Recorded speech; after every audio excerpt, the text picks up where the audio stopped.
Play.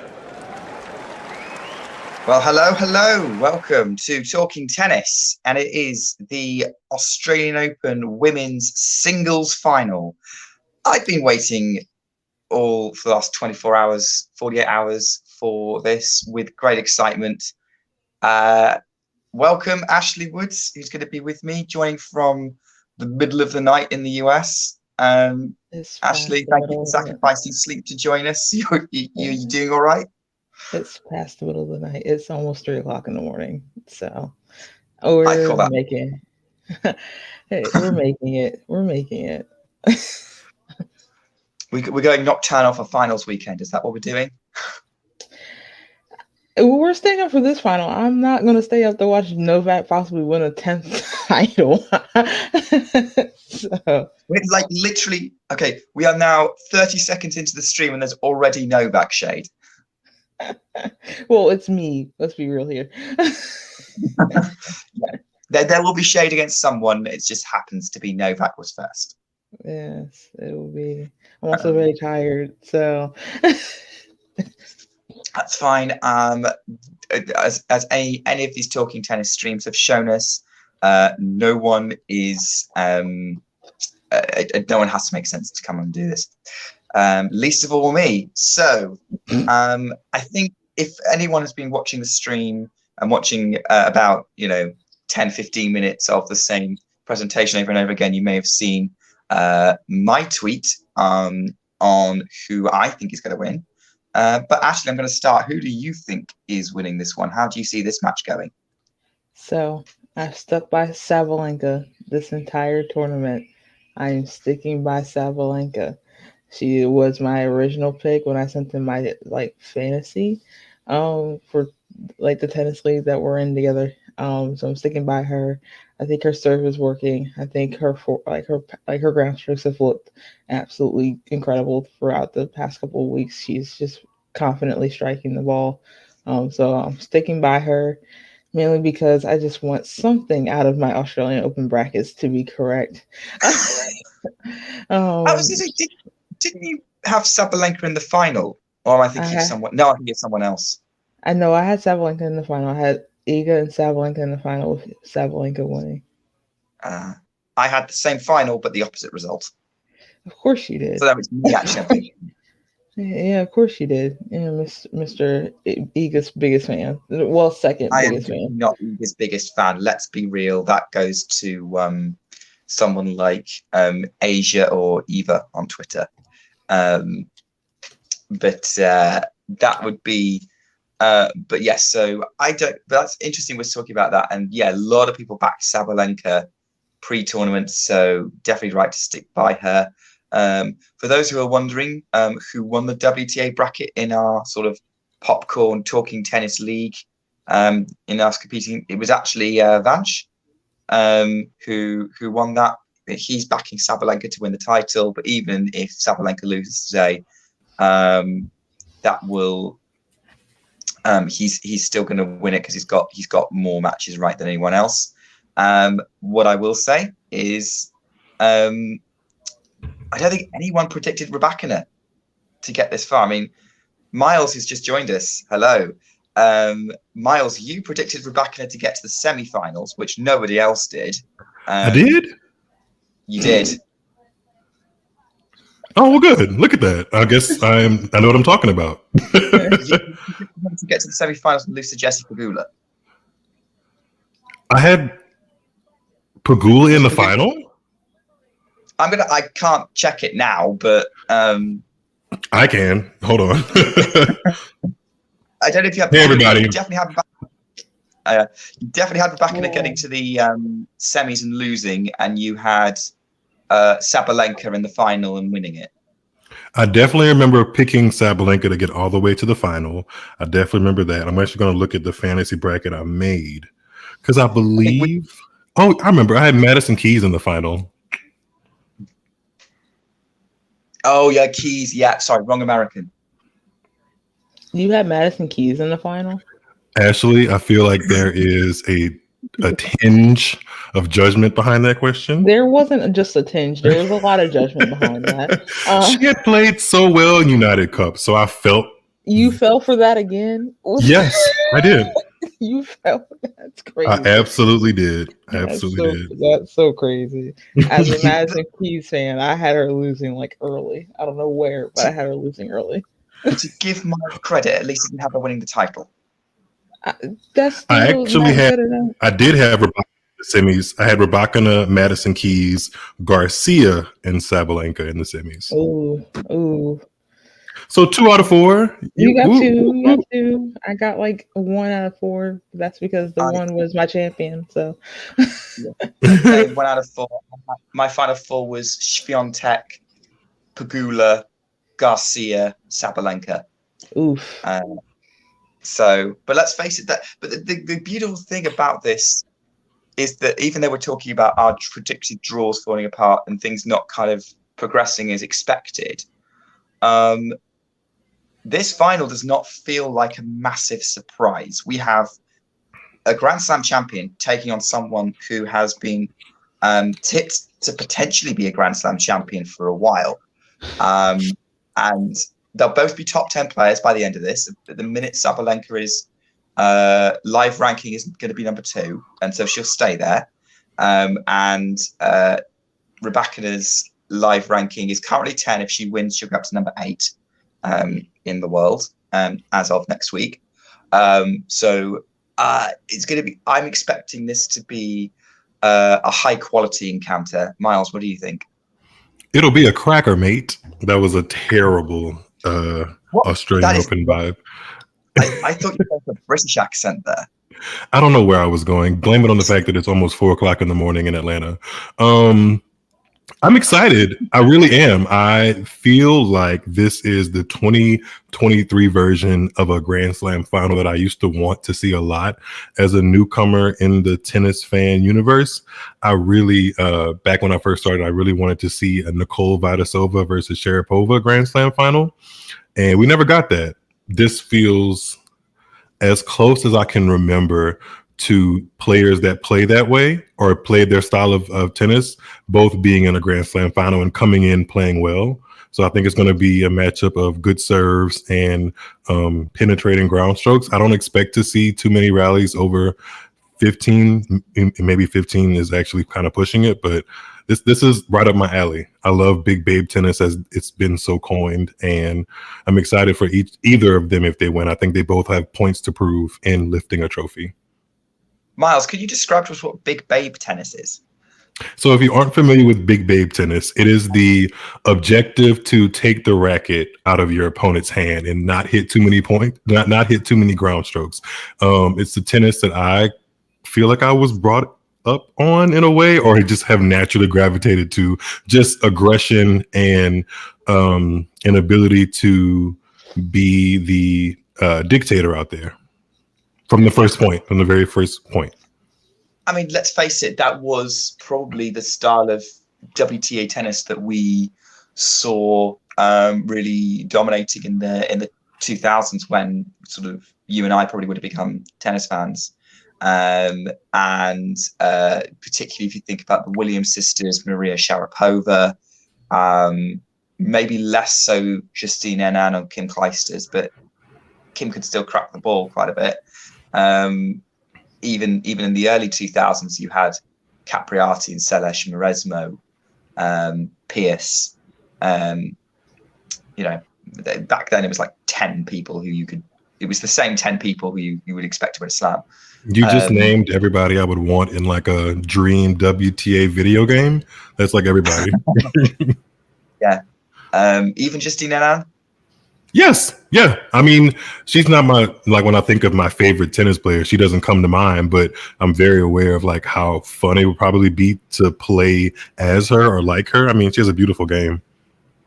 Yeah, absolutely. So I've seen a lot of other people have the same kind of view that this final is an exciting one for them, because it is that style of tennis you're talking about that is that I get a lot of people prefer.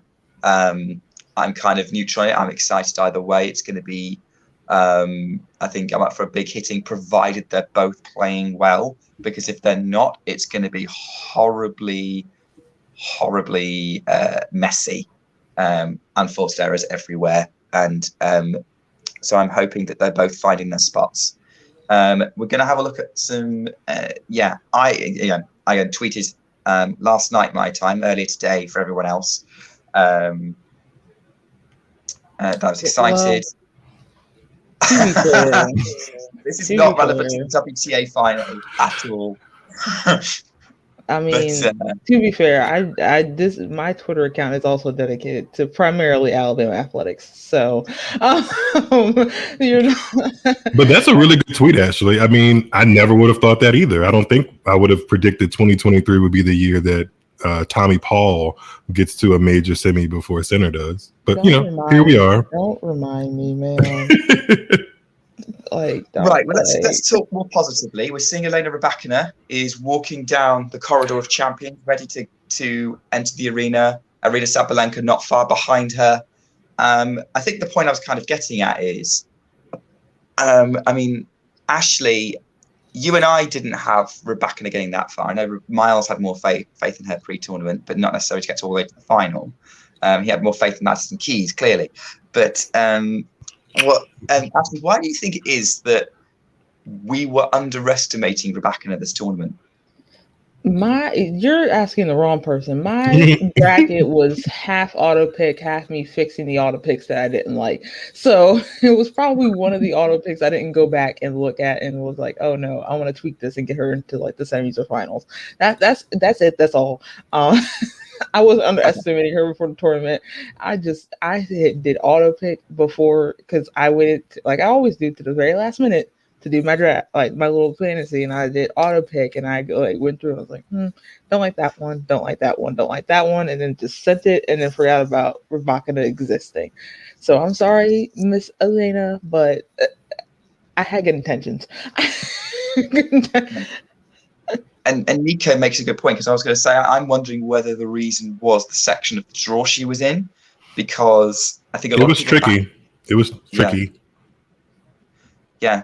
I mean, Nico's kind of pointing out he probably would have favoured Danielle Collins to win if they played each other in the third round, which they did. And Collins is the only player to have taken a set off Rybakina this tournament.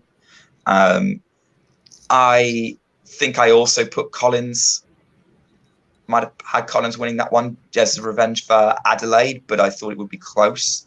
But I wasn't 100% sure on that because Collins didn't look that good coming into me.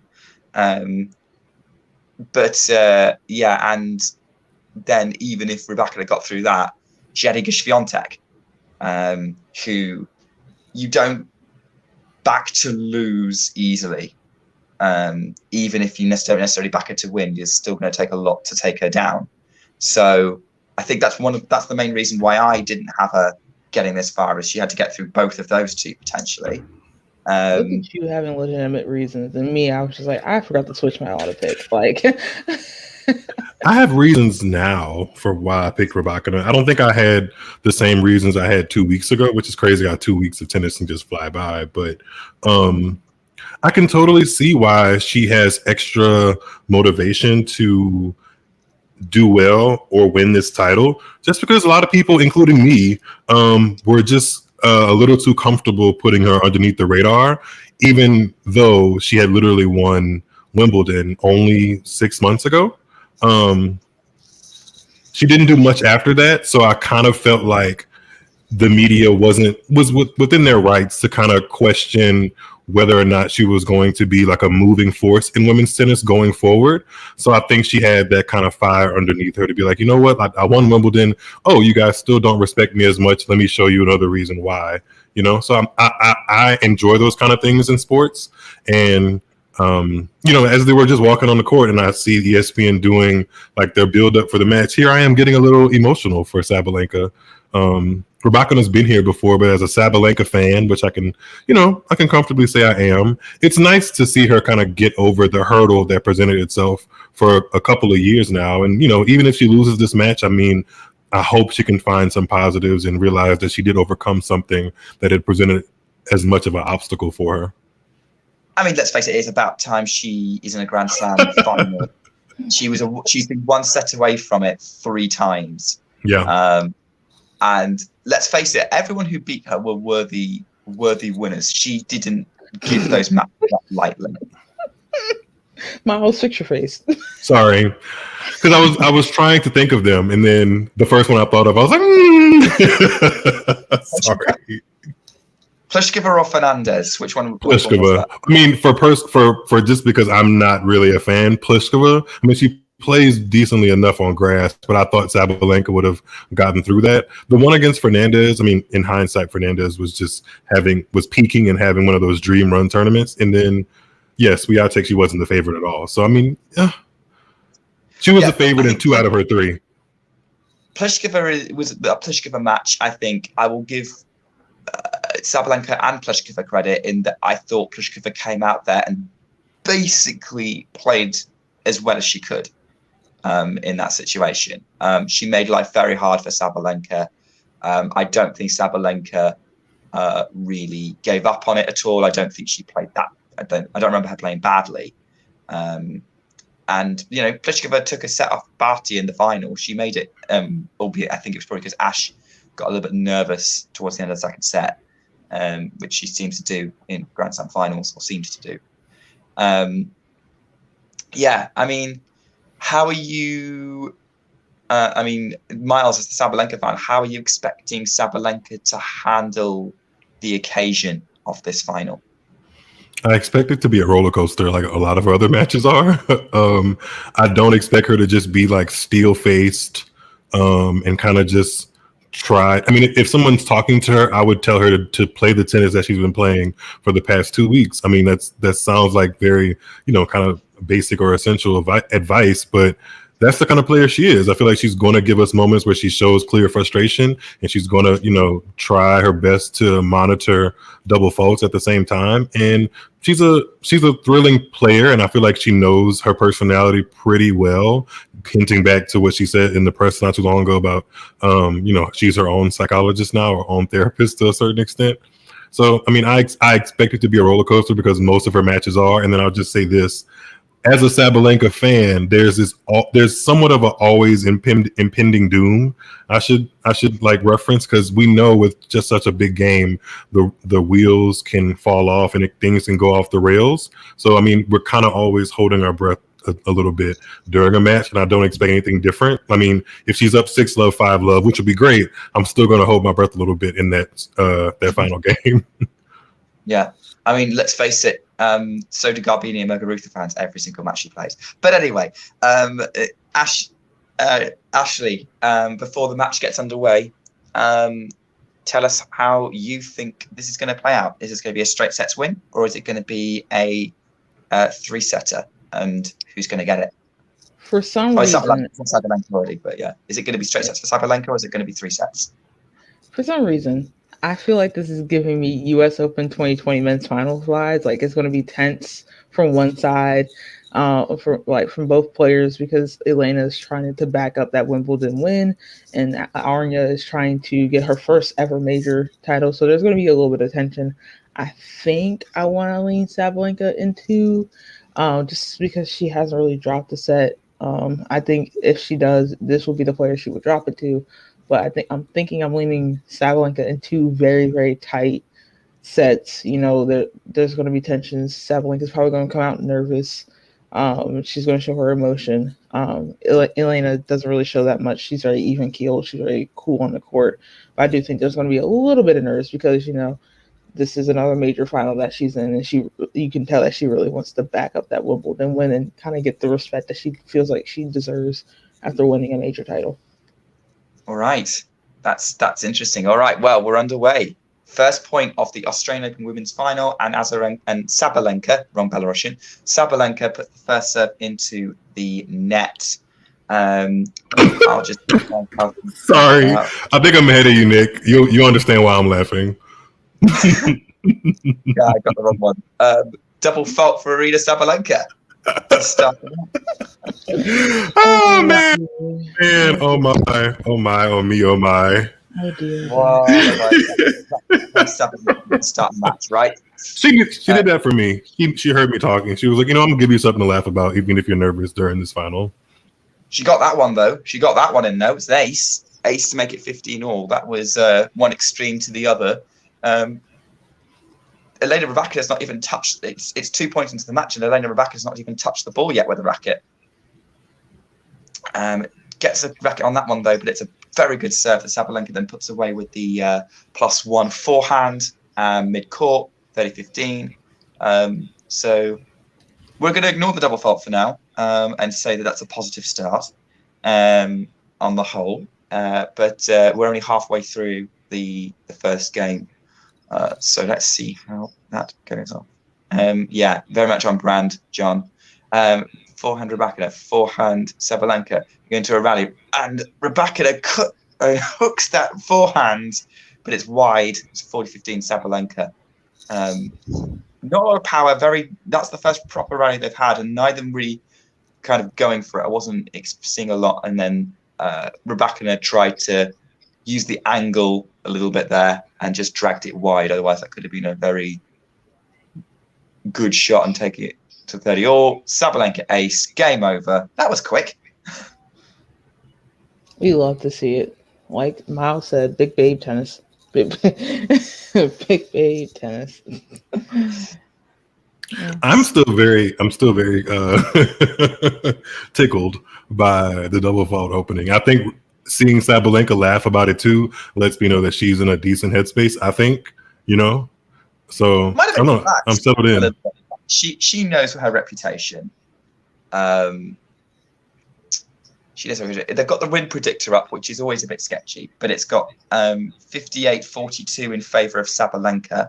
It's definitely on this panel in favour of 2 out of 3 of us in favour of Sabalenka.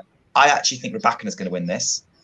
Of course, the contrarian. I think that she'll handle the situation far better.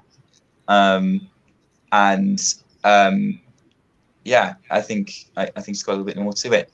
She's a little bit nervy with her opening though. She's had to get a second serve, but that's a lovely angled backhand that Sabalenka had to really run for and couldn't get that back in. So that's 15 love to start the opening service game for Elena Rybakina. So 0-1 love 1 at the minute. 3 minutes into this match.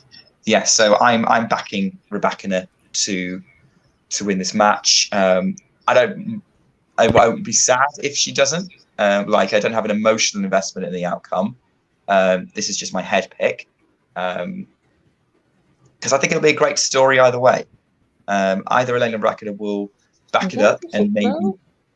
Oh, I'm sorry. I'm so sorry. I just saw Russell Crowe on TV and I was very confused.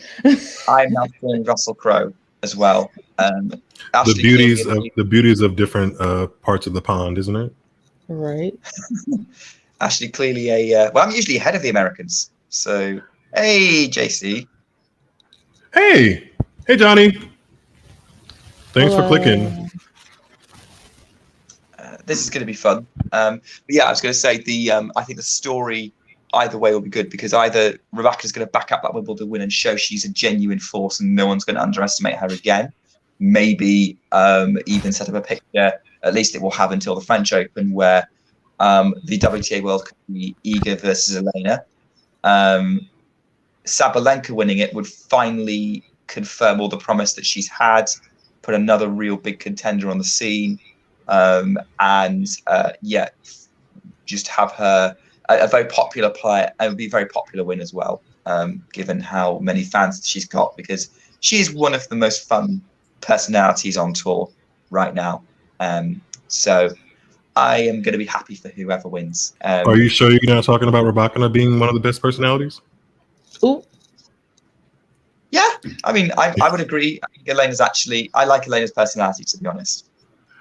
I think it's interesting. I think it's interesting in the mix. I don't think it's necessarily super interesting on its own, but I think if there is a cauldron of WTA superstars, I definitely can see a place where her personality fits in with the others, and it is meaningful in its own right. I just like the sort of. I know it's a term that can mean maybe something a bit more negative, but I like her kind of ice queen persona on court. She doesn't give anything away. It's almost very Federer-esque. Like the expression just doesn't change You've no idea whether you've rattled her or not. So she's making herself crack a little bit of a smile at points. Yeah, that's how I think there's definitely a place for her brand of tennis and personality on tour. I'm a sucker for an introvert. It's so interesting you brought up Federer because I don't really think of him as like an ice king. I guess in the terms of him being amongst the big three, he definitely is. But when I watched him, just because he wasn't super, super demonstrative, I still felt like I was getting something entertaining as a package of watching professional athletes. So that's interesting. But when I watch Rybakina, I totally get Ice Queen vibes.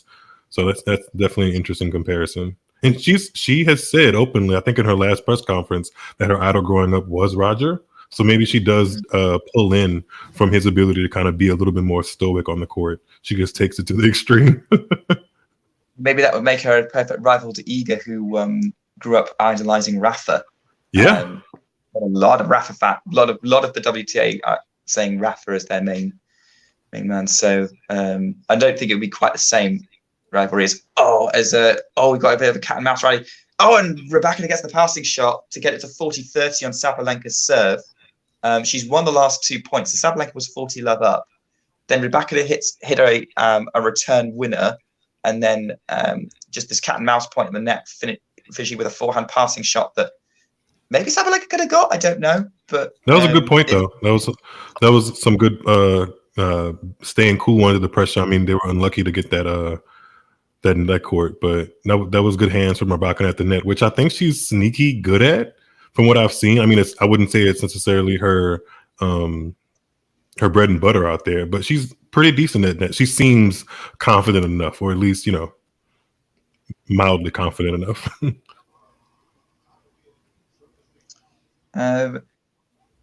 Yeah, I don't. I'm seeing Johnny's comment. It's gone to Juice actually. I'm not bothered by the lack of celebration by Rybakina. I get people want to see a little bit of personality, a bit more kind of humanness from it, but a bit more emotion. But I actually think this sort of controlled emotions just as interesting. It's unique. A bit like Daniel Medvedev didn't used to celebrate when he won matches, and when he did, he went for sort of FIFA video game celebrations. So up for that as Rybakina double faults, and it's now break point for Sabalenka double faults. It's now break point for Elena Rybakina. Are we surprised? A little, yes, thank you. Especially because she was leading 40-love in that game and looked pretty settled into the match, and to have to fight off a break point up 40-love is never fun. So, and that was a safe serve which Rybakina got in court, and then Sabalenka attempted a big forehand inside out, goes wide, and now Elena Rybakina has the break 2-1. Sabalenka kind of let that service game go, didn't she, Ashley? Yeah. I wonder if that net court point, I think that was like 40-30, or 40-15. She kind of like got into her head, because that was probably a point that she probably should have won, but the net court kind of helped out Elena there. I don't know if that just got into her head and she just got a little tight and just kind of gave that game away. But that doesn't surprise me a lot, because Sabalenka, it's Sabalenka. She's known to just randomly get tight and to get nervous, depending on her like environment and what happens around her. So hopefully we can see she can break back. I don't know if she's been good. I don't have the stats on hand. She's been decent at breaking back this tournament, but she'll need to, or else Elena's going to run away with this set, as she's done several times throughout the tournament. Yeah, a break early on could prove to be costly. I'll be interested to see how Rybakina actually solidifies that break, if she can. I mean, I know we were talking about Sabalenka's progress through the draw, and it on paper looked pretty impressive. She hasn't dropped a set yet, but her last couple of matches have been pretty nervy. Donna Vekic, even though it was a 6, it sort of like she only dropped out 5 games, there were a lot of kind of breaks back by Vekic. She didn't really pull away from it. It was more competitive than the scoreline suggested. And then Lynette, she had to come from a breakdown in the opening set to win the tie break, and then take control of the match. So I think that's one of the reasons why I was back. I thought Rybakina might win it, is that Sabalenka has looked a little bit nervous, suddenly becoming the favourite to win a Grand Slam into the latter stages once Swiatek and Pegula and Garcia were all out. Yeah, she's definitely given Rybakina some loose errors in this 2-1 game. So hopefully she can tighten up. If not, I mean, that's why they play best of 3. So even though Sabalenka hasn't gone 3 sets, and that might be a factor if things get tight, and she has to come from a set down, hopefully she hasn't lost some of that fight that she normally has. Because a lot of her matches have actually been 3 sets in majors over the past last couple she's played. So hopefully she can dig into that if this goes 3, because she's definitely not she's not really tuned into returning right now, for sure. Yeah, and certainly Rybakina's easing to a 40-love lead. Has Rybakina dropped a point on serve yet this match? I don't know, but I know she's won 8 out of the last 10 points, so she's doing something right. I should probably get some stats up or something. Oh yeah, tuned in. Nice reference. If you don't listen to Miles Tuned to Tennis podcast, you should. Just saying. Thanks. I appreciate that. Yeah, you can find us everywhere on any podcast platform, Apple, Google, Spotify, you name it. Tuned into Tennis with Miles David. Me. That was a better point from Aryna Sabalenka, taking control of it, dictating, moving Rybakina around, and eventually Rybakina having to put a forehand into the net on the defense. So gets a point on Rybakina serve. It's always standard when the commentator says, "Oh, has she dropped a point on serve yet?" Immediately before dropping a point on serve. So true commentator moment. But that was a much better serve from Rybakina, dictating, using the backhand, going deep, and Sabalenka puts that ball into the tram line. So it is 3-1. I know I'm a little bit behind. I was describing the events afterwards just to give everyone a little bit of a clear picture. I admit I know my stream is behind, but fortunately I'm not with very expressive people. Are you sure? Well, I'm not looking. Yeah. I mean, I was like, we're not expressive. I was like, oh, okay. I was like, all right. But you know, shout if you're impressed by what's going on. I mean, John seems to be convinced you're rocking the Azarenka look. Those are nice shades, Ashley. Those are very nice. The go-to excuse should be like the brightness from your laptop is just hurting your eyes. That's all. That's what Azarenka said. It literally is hurting my eyes. These have blue light filters. Good. I think Azarenka's does, like, hers has a blue filter as well. You can kind of tell, at least from her last press conference. I remember she said it last year that the lights in the press conference room hurt her eyes, something like that. It's also like 3 o'clock in the morning, and I have like blue light coming from my TV and my laptop and my phone. So I'm just like, So I'm just. That just means you love the tennis. That's all. You love the tennis. No, I was committed to the bit. Right now, I would be in bed, waking up to like, oh, hopefully Sabalenka winning, but you know, it's okay. But it looks like she's trying to right the ship in the match. She's up right now in her service game with some game points, I believe, and we'll see how she looks on this second serve. 40-15 at the moment. Yeah, Rybakina is hitting so sharply. Yeah. Oh, absolutely. Yeah, we were forward a few minutes ago. It's the second set, Sabalenka. Yeah, Rybakina's hitting pretty well. Like, she's definitely moving around. Oh, what a return from the backhand! But like, even better backhand from Sabalenka to finish off the point, keep it to one break. It's 3-2 to Elena Rybakina. So Rybakina Sabalenka, I'm going to trip over that all match. Yeah, that's but you're right, Miles. She's hitting the ball well, and certainly handling things pretty well as well. Although, having to be said, if it wasn't for that loose service game from 40 love up from Sabalenka, we'd still be on serve, and it would be a very sort of tightly poised final. I agree, but that point with the leg court early on in the Sabalenka servers game did seem to change something very early on in this match. Should I say the phrase early on, like within 2 seconds of each other? That's crazy.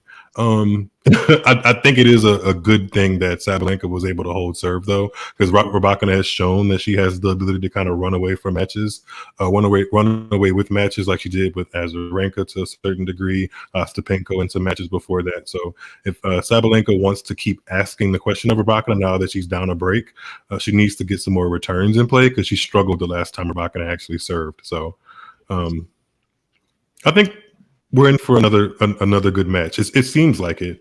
It seems like it for me. Maybe I'm just reading too much into it, but I'm getting the vibes that we're going to get a good final here. I'm hoping for a good final. Yeah, I think this has the potential. I mean, it's been somewhat competitive outside of that, little hiccup, or somewhat comprehensive, I should say, rather. Besides that little hiccup from Sabalenka in that game there, I do think this has the makings of being a competitive final. Whether that goes 3 sets, whether this is like a tight 2 sets, I think this could be a good final. What if we got a best of 5 final between Sabalenka and Rybakina? Would you guys sign up for that? Oh dear. Yeah, I mean, why not? I'll be here for it.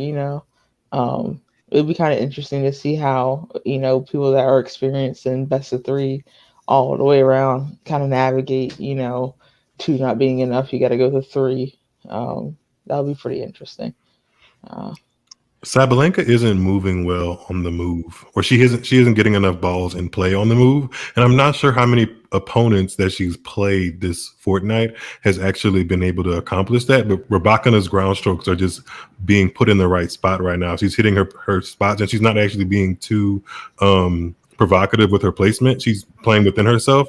But even when she's stretched out mildly wide, Sabalenka's not either getting the ball in play or doing very little with it, where Rybakina can put an easy ball away. So that's interesting, because I would have given the scrambling check mark to Sabalenka before this match started. Actually, I don't think either of them would say their movement is their strong suit. But if I had to put somebody out there as the better mover, I would say Sabalenka, actually. But she's not proving it so far in this match.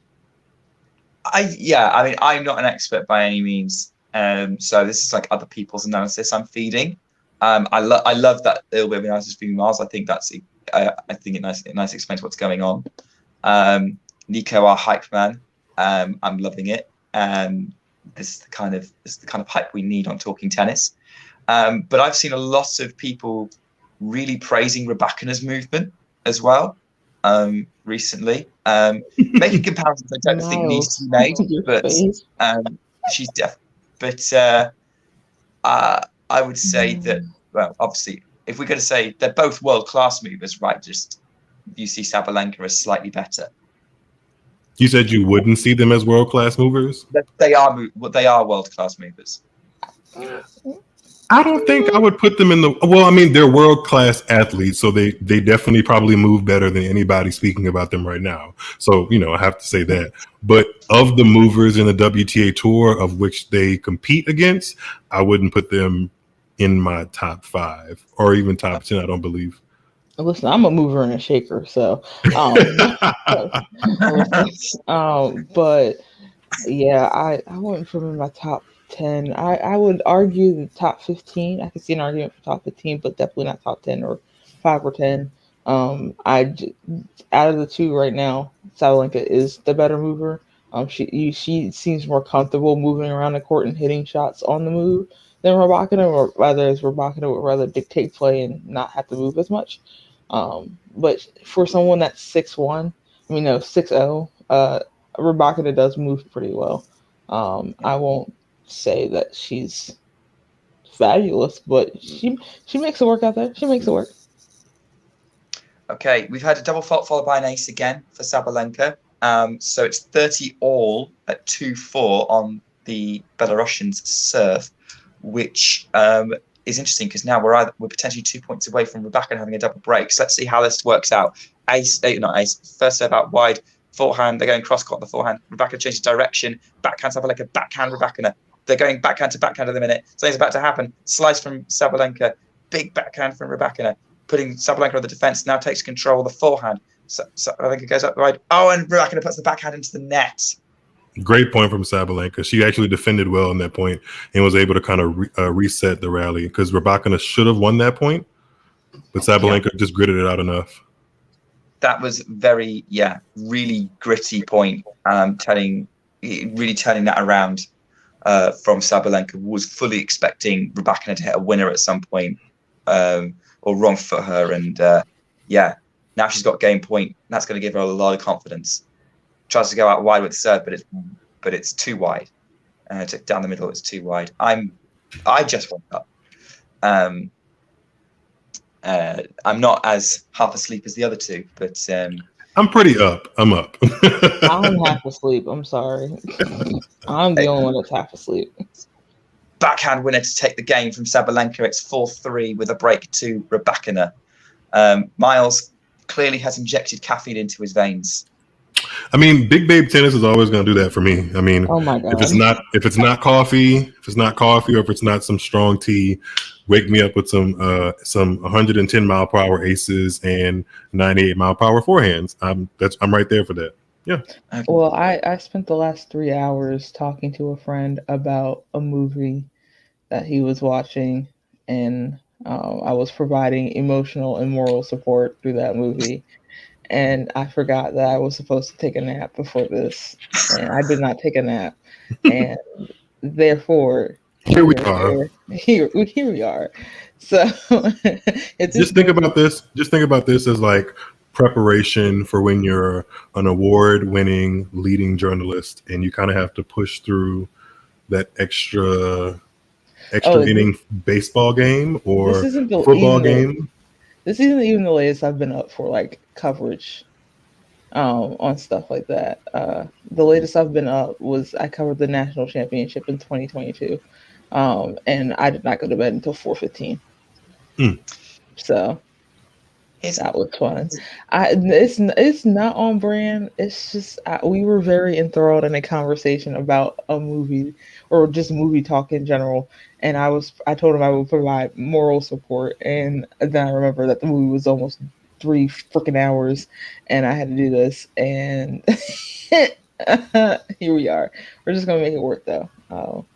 I'm just gonna make sure I don't curse on stream. I don't say anything that is, terribly ignorant that will undermine my tennis knowledge. I just want to say, just because I'm tired, that don't mean I don't know nothing about tennis. I'm just tired. That's why I got the shades. That's why I got the blanket. I'm in my pajamas. Like this is just the vibe we're going for. We're just chilling, talking about tennis at 4:00 in the morning. That's a great opening point from Aryna Sabalenka, who managed to dig out a cross-court backhand to make life very difficult for Elena Rybakina, which meant that she could finish off with an overhead midway up the court, way out wide, and it's love 15 on Elena Rybakina's serve. That's an interesting development in this opening game. Miles, do you want to answer Nico's question? Yeah, that was a really good question. I mean, in theory, before I've actually seen some of the rallies be produced in this match thus far, I would say Sabalenka is favored in the long rallies, even though I don't think either of them are interested in playing long rallies. But Sabalenka hasn't shown enough willingness to dig in when she's in the corners. She's starting to get there. I can see the last couple of points, she looks more interested in just extending the rally if she's kind of out wide, either on her deuce or ad side. But it's actually proving to be a good idea to kind of dig in, because it looks like she's testing Rybakina on serve right now, and Rybakina's picking up that she's going to have to put away some of these balls or dig into the rallies herself. And like I said before, neither of them are interested. So if Sabalenka can kind of keep that pressure of making Rybakina think she has to hit one extra ball, I mean, that definitely is going to make her think when she's up to the. Yeah, Rybakina's missed and attempted a +1 winner, and it's now love 40 on the Kazakhstani serve. So this is interesting. I'll talk us through this as Rybakina tries to go for a body serve. It works. Sabalenka can't get a swing through on that, and it's 15-40. So she saved the first one, saved the first break point. So she's coming ready. We've got Rybakina getting ready to serve. Sabalenka ready to receive. Again, body serve. Sabalenka gets that one back in court. Rybakina tries to go out wide on the forehand. There's come in. Sabalenka passing shot winner on the backhand. That was a tentative net approach shot. That was pretty easy for Sabalenka to pick off for the passing shot. We are back on serve. It's 4-all. Business end of a first set in a Grand Slam final. You love to see it. This is what we signed up for. Woo! Big tennis. Big tennis. This is why Sabalenka seems to have come alive more. She seems much more dialed in and just kind of not playing the moment, but just playing the good tennis that she can play. That is what we want to see, because that is my champion in my fantasy bracket. I'm not going to win because apparently Vanch knows more about WTA than I do. But ooh, Vanch knows more than any of us combined, probably. Yeah. I know a lot of things. If he doesn't, he'll sure research it until he finds out. Yeah, he'll probably research it though. I don't. Everything that I need to know is right up here, and if I don't know it, I just Google it and decide if I need to know it or not. If anyone's curious to know who won the ATP bracket, because that has already been decided, because so many people picked the Djokovic Tsitsipas final, it was Jethro. It wasn't me. I know that's for damn sure. Sorry, that's for dang sure. Sorry, dang sure. My bad. Hey, look, it's not the worst thing you've said. Jethro's used stronger language on stream, but anyway. Yes, he. But yeah, so it's love 15 already. In the Sabalenka service game. So Rybakina hoping for a boomerang break. Tries, but was that a double fault? That was a double fault from Sabalenka. Yes, love 30. Yes, it was. I mean, I don't even know why you sat there. I was like, is that a double fault? It's Sabalenka. Come on now. It's Sabalenka. Oh, it was so fast. Dear. Miles asking the question in the chat. That's my twin. That's my twin. That's not me. Tell us what you think, chat. Tell us what you think. I'm going to let the people, everyone here at Talking Tennis is an analyst, so let us know what you think. As Sabalenka's missed a first serve, tries to go out wide again with a second. That was a big one, and probably was actually a first serve. Maybe that was the first thing was let, but it's 15-30 now. Oh no, it's not. They're still coming out for love 30. Maybe that was a let again. Score's not updated. It's really confusing. Are you watching on Eurosport or? Yeah, watching Eurosport. Yeah, no, the score. It's because I've got no sound on, so if it's not like we're actually in the commentary booth and we can actually hear the calls. She gets that point though with a nice serve, and then down the line +1 forehand. 30. Miles, bestie, I will answer your question right after this game. Okay. I have some thoughts that I'm trying to eloquently put into my head right now, so I can deliver it to the folks. John, we're not at the Rod Laver Arena because you didn't do enough to sort our press credentials out. I'm also too broke for that. But 2024. Over 2024. You watch out. Yeah, we'll get ourselves a commentary booth. We'll get ourselves a commentary booth in Rod Laver Arena. That'd be insane. I think we'd probably all have to credit us for that. As a backhand into the net from Sabalenka in a sort of medium length rally, and 15-40. Rybakina's got an opportunity to go a break up and serve for the opening set. There's definitely been a little bit of drama here. Yeah, Saba did break back, but she might be going a break down again. Let's see how these next 2 points turn out. First serve, long from Aryna Sabalenka. Really similar names, these two. You don't realise it until you're trying to commentate. Anyway, second serve is not a double fault. It's really out wide, and it's very tricky for Rybakina to get back into play, and she's put it over the baseline. It's 30-40. First break point saved. Sabalenka's definitely upping the aggression on second serve. She's going for the angles, which, risky strategy there. John's hoping for a competitive match. Let's see how this other break point turns out. Here we go. First serve out wide again. Oh, wow. Sorry, I didn't mean to whisper or whistle. Okay, it's clearly something's about to happen. My Well, 20 seconds ahead. So we'll keep the tension up. Here we go. Second serve, up the middle, big, and that's a double fault. It's a double fault, and it's Sabalenka double faults on break point down, of course. So it's 5-4. Elena Rybakina. They're going to change ends, and Rybakina will serve for the first set. Ashley. I'm a little disappointed. Sorry. Before Ashley says this, I'm a little disappointed that I'm not seeing the same cover and top spin on her second serve that I've seen multiple times throughout this tournament. I mean, she's once a double faulter, kind of always a double faulter. It's always going to be somewhere there. But I just saw such an intentional technique change to come over the ball and give it more top spin to bring it over the net and back down into the court in her early rounds. And I don't even see that being intentionally put into play here. So that's a little frustrating. Yeah. So Ashley, do you want to answer Miles's question, or do you want to wait for the end of the set? Yeah, well, I'm going to answer it now. She may not be worthy after that break, but if I'm being completely honest, I think she's a worthy number 2. I'm not the person that gets into the conversations of whether a person is worthy of a ranking or not, quote unquote. Because if you get to that ranking, you earned enough points to be at that ranking. She's been in the top 10 for a pretty decent chunk of time. I don't think she's fallen out. I can't remember off the top of my head, quite a bit. She's ended the season 3 straight years in the top 10. That's what I thought. She's been consistent. Yes, she doesn't have a major title. I think a major title would solidify her spot as the number 2, and just gives her that extra boost to her resume. But she's a consistent player. She gets deep into tournaments when she needs to. She performs well on the services that she's supposed to perform well on. I think she's a worthy number 2. If she does get this title, I mean, even if she didn't have to win the title to be number 2, I think she would be a worthy number 2, because quite frankly, Iga separated herself so far from the field at this point. It's really just like figuring out who's the best outside of that one person. And I think Sabalenka is up there with some of the best tennis players in the world. I mean, she's top 10, so obviously. So, but after that double fault, that may be in question. So, Rybakina is serving for the set right now too, just to make everybody aware. Yes, she is.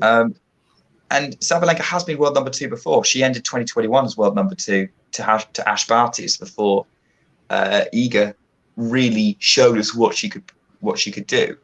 So yeah, I agree with your assessment. She's in the mix and would not be unworthy. As Sabalenka puts a backhand into the net, into the high part of the net. It was a really tricky pickup from Rybakina's previous backhand. So nothing to be too much ashamed of, but she's definitely hunched down and frustrated with herself. It's 30-love. Elena Rybakina, 2 points away from getting the opening set in the Australian Open final as she serves, but it's long again. I'm interested to see what her first serve percentage is, actually, because I know it's not been consistently high through this tournament. She second serves, good return, but back behind with the forehand from Rybakina again. Smart play, and it's long over the baseline from Sabalenka, and it's 3 set points for Elena Rybakina. She's definitely not been overpowering Sabalenka. She's just been trying to place the ball very carefully, very smartly, making sure it's in the right place rather than necessarily a lot of pace on it. Here we go. Up the middle and serve, and it returns into the net. A little bit of a fist pump from Rybakina. She's satisfied with that. 6-4, opening set.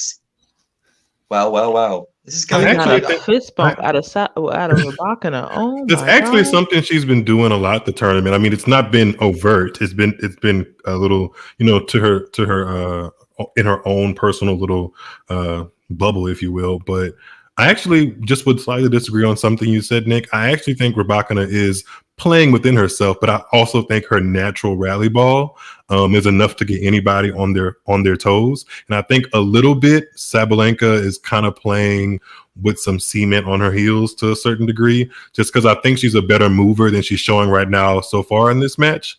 And Rybakina isn't really stretching her out that wide. I just think maybe that's a matter of nerves and her realizing that she could be playing for the number 2 ranking and a first Grand Slam. It doesn't seem like she's as fleet of foot as she has been in the past couple of rounds. Again, not her strong point, but I definitely think she could be moving better. Maybe she gets that under her belt in this second set. Maybe she feels like, well, I'm already halfway out of here or halfway back home or something to that nature. Maybe I should just run for my life, Yeah, like I do agree to an extent that Elena's ball placement has been very good in the first couple of in the first set. I would, like Miles said, also argue that Sabalenka is not moving around the court very well. It seems like she's getting flat-footed on a lot of her shots, and some shots that she's getting flat-footed on, she really shouldn't be, because she's not being stretched too far or too wide or being drug around the court. I think a lot of Elena's balls have been kind of in the middle-ish of the court, like towards that area. She's not really being stretched. I just think nerves are playing into it, and Sabalenka's not really digging her heels into it. It goes back to a conversation we had earlier about sort of we were comparing the movement of the two, and we were also going, well, maybe they're probably not in the top 10 or even not top 5 or even top 10 moves on the WTA tour. I won't ask you to do top 10, but who would you guys put in your top 5 movers? I'm really not a movement expert. I don't know what I'm looking at when it comes to movement at all. So I'm gonna trust your judgment on the fact Sabalenka's a little bit slower than usual. But she is. She is. I feel like Coco has to be up there. Definitely for sure. I have to think about that list. Maria Sakkari's probably as far as players in the top 15 or so, and players that can cover the court and make it look natural. Maria Sakkari's up there. She doesn't always utilize it the best way, but she's a natural court. She's a natural court coverer, I think. It gets on my nerves. Talk about it. Yeah, Golf and Maria Sakkari are two that come to my brain. I got to think of some more. She's currently suspended, but Simona Halep is a wonderful lateral mover. Mm-hmm. So yeah, Halep. That's a lot of her games built off her movement. Iga has to be up there. He's not top 5. He goes up there. Yeah, he goes up there. I feel like sometimes Jessie Pegula, I feel like her movement's pretty solid as well. She doesn't really struggle getting out side to side. Sometimes coming forward, that's a bit of a struggle, a bit of a strife. But I definitely want to put her like top 5 too. But she'd be like my top 10, honestly. Jessie Pegula, but I think she's a solid mover. As far as John's question on the screen right now, I'm gonna go with me because I'm always gonna pick Nick. Nick just doesn't seem like the guy that I would see on the dance floor, and I feel like if it's between Miles and me, no, it is not. I mean, maybe I just did a whole move and you guys weren't paying attention. So hey. I saw it. I saw the move. That's why I segued into that question. So you're thinking in 2023. I'm thinking in 3023. All right. Like, listen, I saw the move. I feel like if we're gonna rank properly, it would be me, Miles, Nick. I don't think I'll have any objections to that. I like to think I'm a dark horse on the dance floor, I'll have you know, but it takes the right song to even get me there. That's fair. I would agree with that. What is the right song? What is the right song? I'm a bit of a sucker for Uptown Funk. Interesting. Oh, with Bruno Mars and yes. I'm just here for the say what parts. I like the ad libs of that song. Say what? That's me. I was to make y'all feel old. As we'll do a dance off between me, Ashley, and Miles after the. If Sabalenka comes back and wins this, I'm totally here for a dance off. Totally. I am not here for a dance off. I'm here for a sleep off. Maybe when I get rested, I'll do a dance off. I just want to make y'all feel old for a second. I was literally a freshman in high school when Uptown Funk came out. I was literally a freshman in high school. You thought that was your best move to make us feel old? Yeah. I'm the youngest of the bunch, and Nick is always going to be like, "Oh my God, Ashley, you're so young." I'm like, I'm literally 5 years younger. I used to be that, and I used to think that, and then I realized we also know Archit and Owen. Yes, exactly. Y'all act like How I'm old? like. You said Owen and who? Owen Lewis. Owen's like 20. Really? Yes, Yeah. he's 20. He's younger than me. And I feel like I get the brunt of everything just because Owen's not there all the time. And everybody's like, oh my God, Ashley, you're so young. I'm like, Doug, I'm about to be 23. Like, I pay bills, I pay rent. Like, Um, my knees say I'm 80. Okay. Like, Oh, Ashley, to go back to what you said. yes. Quickly, not to Actually, interrupt I you, think it's Nick. probably worth talking about the match because it's break points for Rybakina. I was just about to say that. Yeah. Who's played Yeah. very well in this opening game. And Sabalenka's also been a little bit loose at points, and she's not impressed with how she's performed. But also, I do think Rybakina's kind of come out swinging this set. Both players took a break after the first. They both went off court. So here we go. Let's see what happens. And it's a first serve long. Oh no, wait. I thought it was long, but clearly not. And Sabalenka finished off the +1. 30-40. The one time I call a serve long and it's not.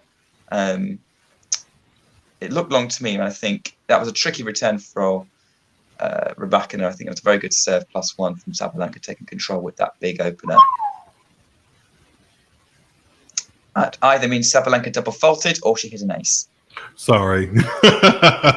She just hit a really, really close forehand to the line that tripped up Rybakina. I thought that forehand was out, not going to lie. Speaking of forehand, I think we're in a very critical part of this match, even though it could prove not to be. Rybakina's cross-court forehand has to be one of the best I've seen on the WTA in a little while. It is very, very good when she's dialed in, and for a large chunk of this match, it seems she's been the better player. But that forehand cross-court is something special. Yeah, I'd agree with that. I think that's definitely been the shot that I've been most impressed with, particularly when she's going back behind, as Sabalenka serves an understandable serve to go to advantage. Yeah, I would definitely agree with that assessment of it, which is interesting because obviously cross-court forehand's kind of the bread and butter for every tennis player, right? You need that to work.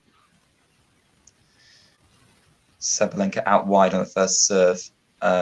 As in, like, the ball was wide, the direction was down the tee. So he's going for the second again. Gets it in play nicely in the box, middle of the box, and they're going into backhand rally at the minute. Sabalenka seems to be the more comfortable at this situation. Goes back, forehand back behind, and Rybakina can't pick it up. Sabalenka walks to the chair for the change of ends after the first game of the second set. That was a good comeback from break point down. That last point and that last serve, that last second serve to start off that point is an example of me seeing a little bit more intention in her putting more shape on her second serve.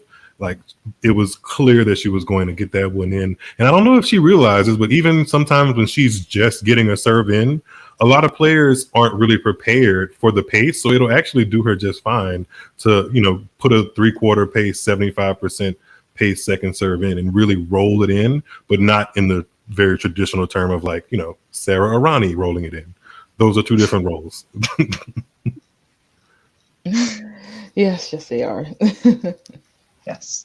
How did Sarah Aryna reach a Grand Slam final? The stuff that was in her mother's tortellini. I was just gonna say God, but yeah, that works too. It wasn't that the excuse she gave after testing positive for some performance-enhancing substances?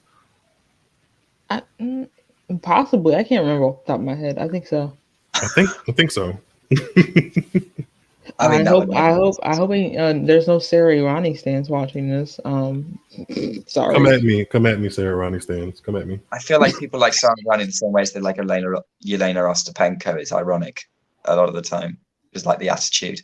Or Kristina Mladenovic, who is slugging away on the qualifier ITF 125K circuit. Yeah, no, she is. She's really putting the work in to try and maintain her career. Although I did mishear you, Miles. I know you said slugging. I heard something else. Hello?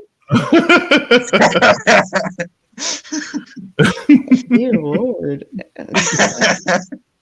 She's trying her best. I'll say that. This is a family show. I would like to remind people that this is a family show. Hey, I look. If anyone with children is watching, you don't have to explain anything we've just said. I think Sabalenka has more winners than Rybakina in this match, which I don't know if I know that's on paper probably correct, but I wouldn't have guessed that from the eye test watching this match. But I guess if you have more winners, you likely have more errors, which I would assume Sabalenka does, obviously, with dropping that first set. I'm going to have a look at this, see if I can get the stats up. Let's see if we can get up. I don't know why it's Ashley still laughing at earlier. I don't know what's going on. I hope were you laughing at my face, Ashley? I was laughing at his face. Sabalenka just hit a nice backhand, and it looks, I mean, just from that point, looks like she has a little more pep in her feet, because that was a good example of her being the better lateral mover. John, I don't know if you need to fear for Sabalenka because she's at 15-30 on the Rybakina serve. I could see her taking this second set. If we think about every Sabalenka match that she's played, sort of these latter stages where she just won't give up, I could fully see her getting the second set, to be honest. I would not be surprised. But let's see what happens. Big out wide serve from Rybakina, and Sabalenka can't get that back in, so get back over the net. It was too good, and it's 30 all. Dang, Rybakina's only missed 4 first serves. That's kind of crazy. Huh. I'm just seeing if I can get these. Yeah, Rybakina's first serve percentage is not particularly great. Yeah, she's only got 57% of her first serve in, which is madness. But her second serve win percentage is way better than Sabalenka's at the minute. 67% to 33. So at the minute, backhand into the net off trying to off a second serve from Sabalenka. So she's going to be disappointed at that, because that was probably makeable, but she sort of leaned a bit too far forward into the stroke and put it into the net. Yeah, you're right, Miles. So it's 16 winners for Sabalenka, 9 for Rybakina. But Rybakina's only hit 6 unforced errors compared to 11 for Sabalenka, who hits a return winner on the forehand, and it's deuce on the Rybakina serve. This second set's definitely feeling a bit more tighter than the first. Would you? Yeah, 2 games in the middle of this second game, it definitely feels like the stakes are very high. Either Sabalenka's going to come storming back, or Rybakina is going to be able to kind of hold her off. That's going to be the story of the second set. If Sabalenka could keep the ball in the court, she may have a chance of climbing back in this match. Sorry, I don't know how I got emotionally invested into Sabalenka. I really don't know how we got here, but here we are. Because you like big babe tennis. That's what that is. Yes, that's true. But I also like a personality that I can, I say this, like, if you give off vibes that we would have a good time at a bar together, then we're fine. We're fine. And Sabalenka, I feel like she'd have a grand old time at the bar with me. Didn't she show up at the press conference at the US Open last year with like the frat boy shades and like her hair was all shaggy? She did. And she just did not have a care in the world. Only thing she was missing was the beer from Jessica Pegula's press conference prior. Yeah, those US Open press conferences last year. They have the best press conferences usually out of all 4 Grand Slams. Well, by that point, the Grand Slams are all over. They're like, well, pressure's off now. Like, especially if you're not in contention for the WTA finals. Yep.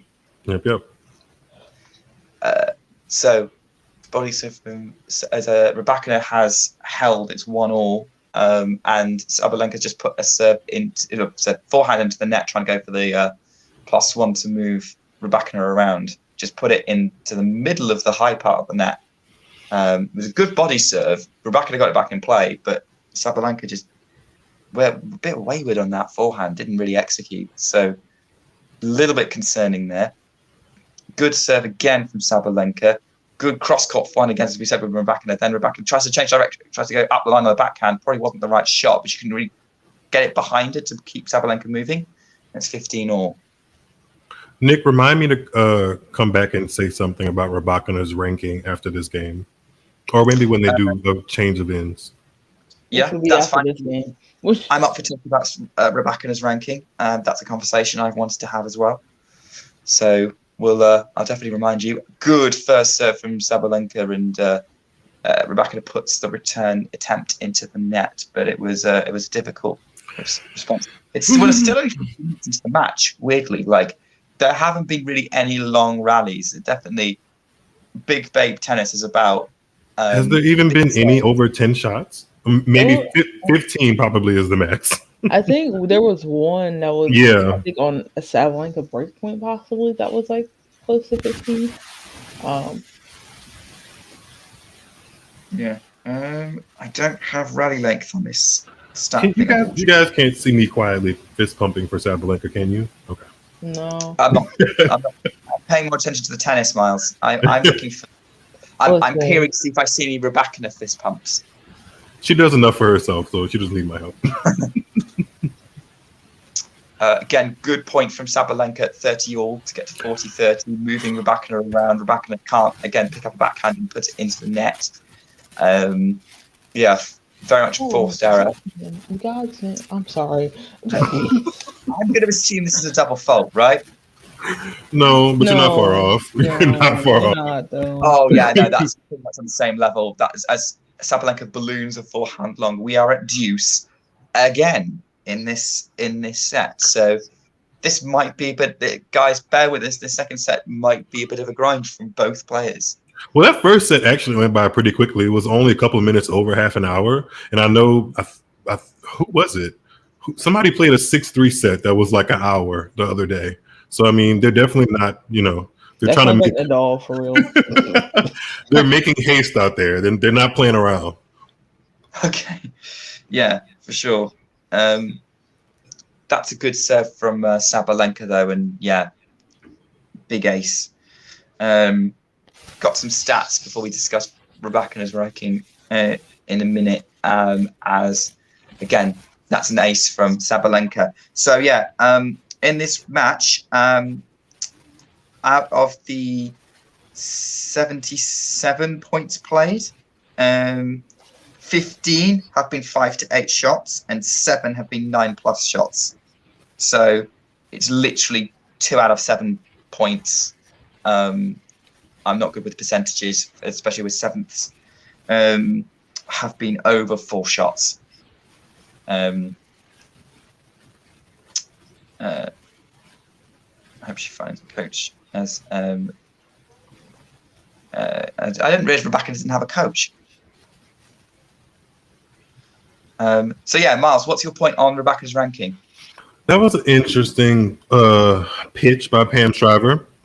I want to dig into. I'm going to dig deeper into that. Maybe even ask her about it. But yeah, it'll be good for Rybakina. It'll be good to see Rybakina's number next to her name going forward in the next year. Because if you think about Wimbledon, she didn't earn any points, so she's going to be in the top 10 regardless after the outcome of this match.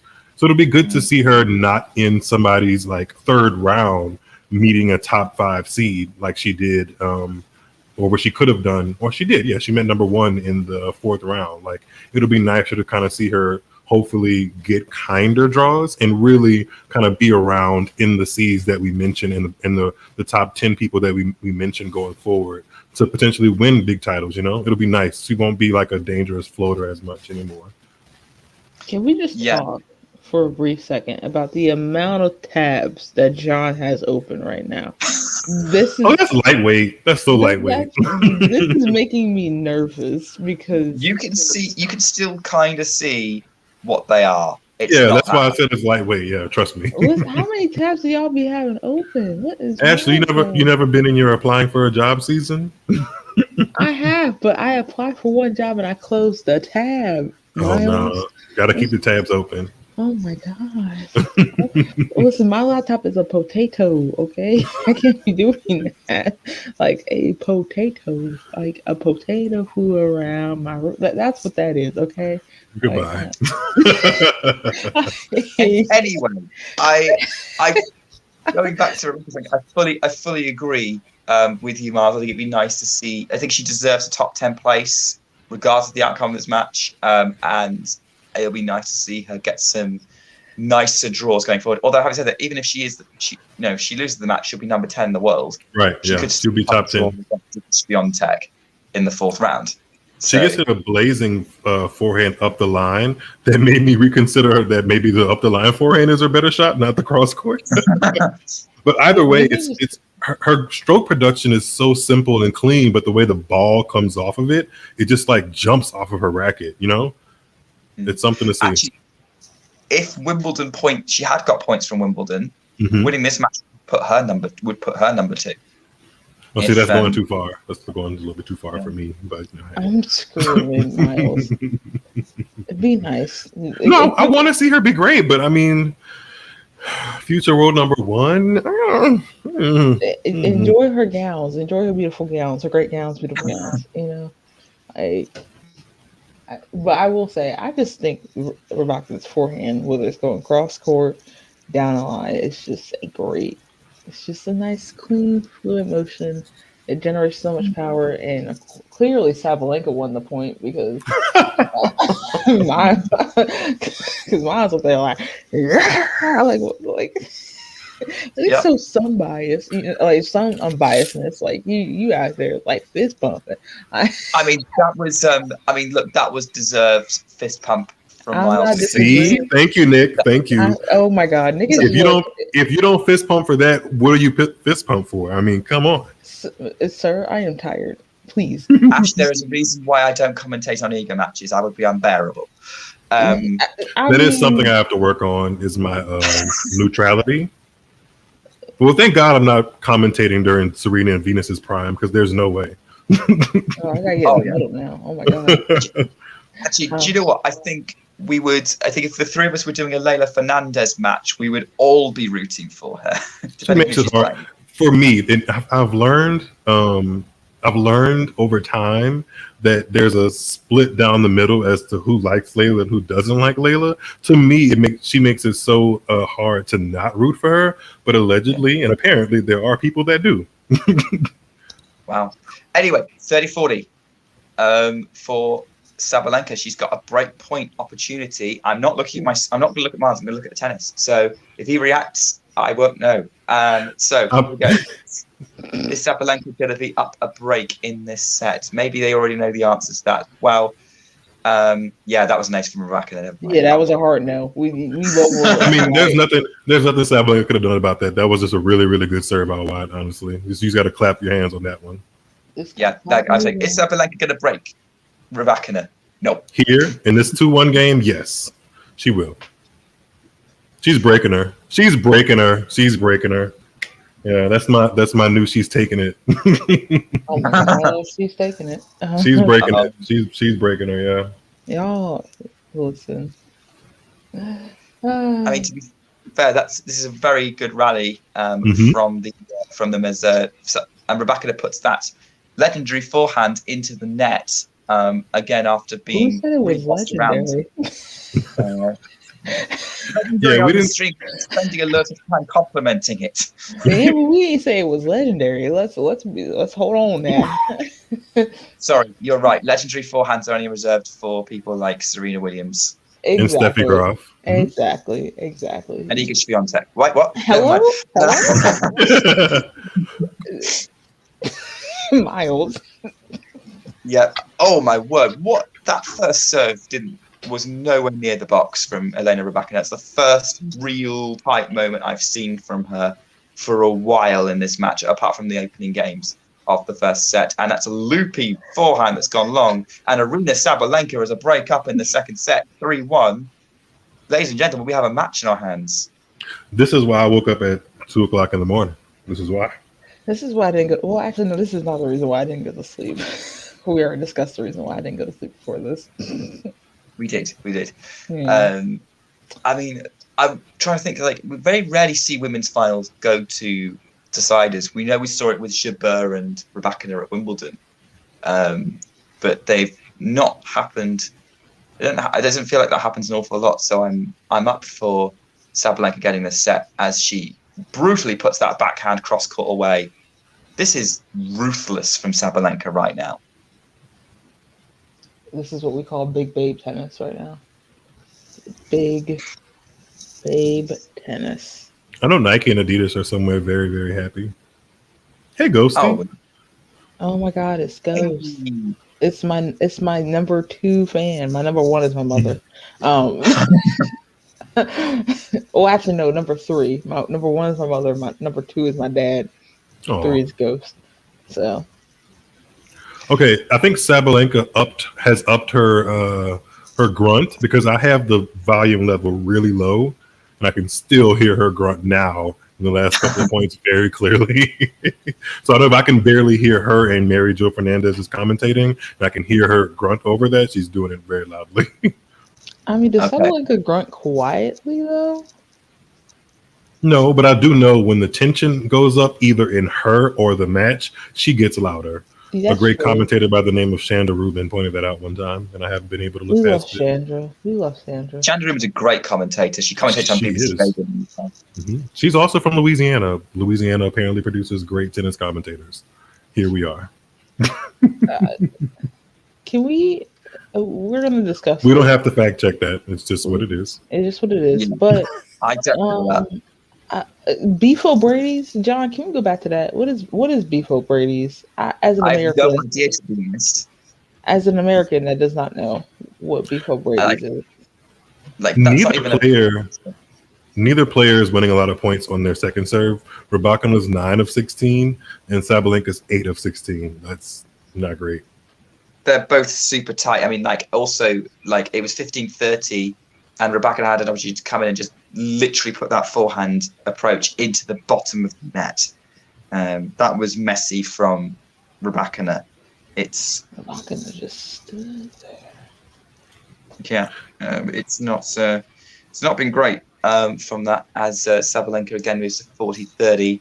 I think at the minute it feels like Sabalenka is the slightly better player in this set, but neither of them are really. They're both tight. Oh, I'm sorry. You laughing at me? I'm sorry. No, I said Sabalenka with the F, and I forgot that this is I told you this is a roller coaster. It is a roller coaster to be even mildly a fan of this woman. Listen, cheese and crackers. Cheese and crackers. Listen. Yeah, that was. She's felt like she might be in control of that, but. Yeah, she just needs to she's putting 2 points together, but if you could just put 3 or 4 points together, she'd wrap the set up. She's almost there, but just not quite. I just need her to put 2 sets together. Not 2 sets together, okay? Like, for real.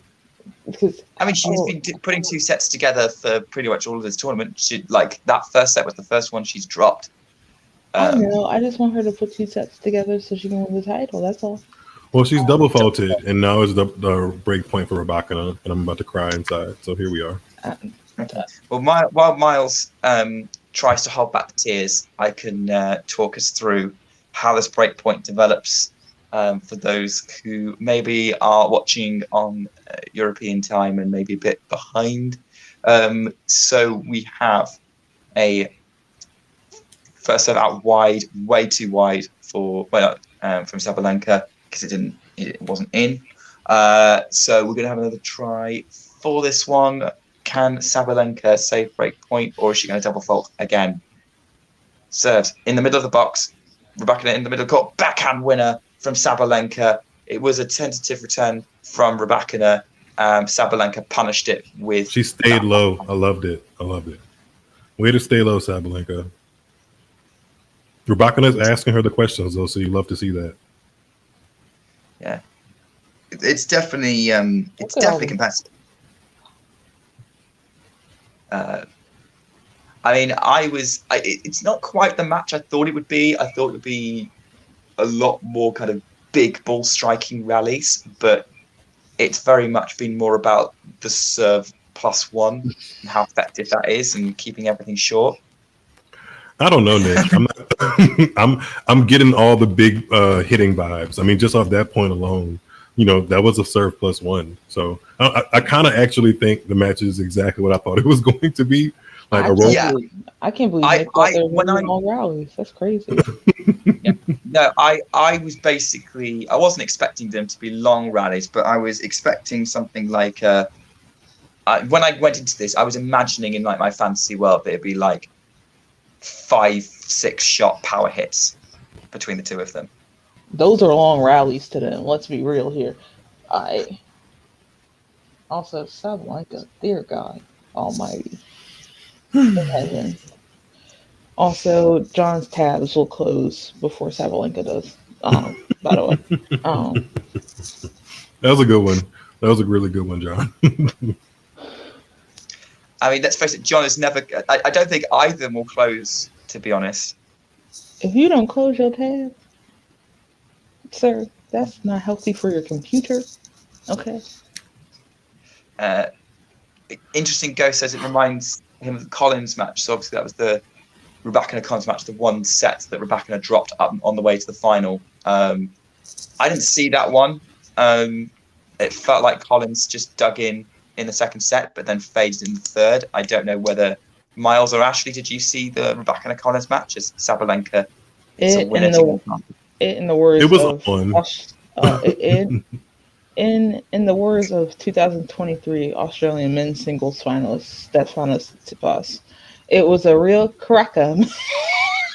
Maybe actually no, it wasn't. It was very irritating as a Collins fan because Collins could have really won that in 3. But you know what? It's all right. It's okay. Big Babe Tennis was not with her on that day. Yeah. Ace and more Big Babe Tennis from Sabalenka. She aces out Big wide. So Big we're Babe. changing hands at 4-1. I mean, if Collins had won that match, yeah, that just changes everything about the rest of the tournament, right? But I think it goes. I didn't see it. I thought maybe it was Rybakina finishing it off rather than Collins folding, but maybe you guys who saw it was probably more Collins folded in the third. That was one of 12 total matches I've seen this entire 2-week tournament. I have not watched a lot of matches. Ashley, don't get that out loud on air. You act like I care. I am a student in school. That's super fair as well, yeah. I have to get up early and pretend that I know what I'm doing in this world. And listen, my thing is that I will sit there and I have every intention of staying out to watch the match. And then I'll get nice and cozy in my blanket. And next thing you know, I fall asleep. And next thing you know, the match is over. And I'm waking up to Nasi Kokonakis not even closing out like he should have in straight sets. And I'm sitting there like, I done made breakfast. I done got my hair did. I done did all this stuff. And he still ain't closed out the match. And never did. So, yeah. Well, speaking of matches, it's interesting as far as timing of matches goes that the entire first set has been played already in terms of time, where they're just now at 4-1 in the second set. I think this second set has been 33 minutes, and the first set was 34 minutes as a whole. So there's definitely more tension, rally building, and more back and forth in this set so far, which is what I love to see. Yeah, this is what we want. This is what we want from a Grand Slam final: tension, drama, competitive tennis. Because even though the rallies are short, and I'm not a fan of short rally tennis necessarily, I do appreciate that it's close. Why don't you like short rally tennis, Nick? I just prefer long rallies. I don't dislike it. I just prefer when it goes longer. I like long rallies on a fast court. So you like the 70-shot rally between Jason Kubler and Karen Khachanov earlier this tournament? I'm screaming. Oh, it's I'm being very serious. No, I'm screaming at you bringing that up. That was epic. I would have hated that rally if I was a fan of either of them. Yo, Granted, this is crazy. I have not upped my audio into my headphones at all, yet I can audibly hear Sabalenka grunting. So that leads me to believe that she's getting louder, and I've literally touched nothing.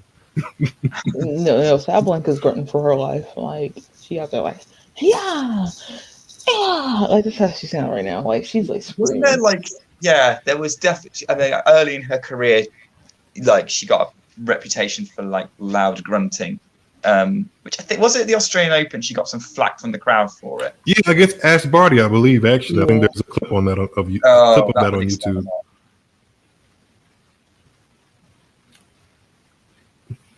I wonder, if I ever get a chance to interview Chris Fowler, knock on wood, I want to ask him how many Australian Open women's singles finals he's commentated, because for whatever reason, it seems like he gets every single one. Like, I think it's been a lot because he's been commentating tennis for 10, 20 years now. Too long. Well, that's a different discussion for a different day. I ain't gonna get into that because this is John's channel, and we want John's channel to be successful. And that's a different discussion that we need to have offline. But yeah, I was thinking 10, 15. So math. I mean, look, it's 15-40. Sabalenka's trying to go for a double break, but unreturnable serve from Rybakina to save the first one.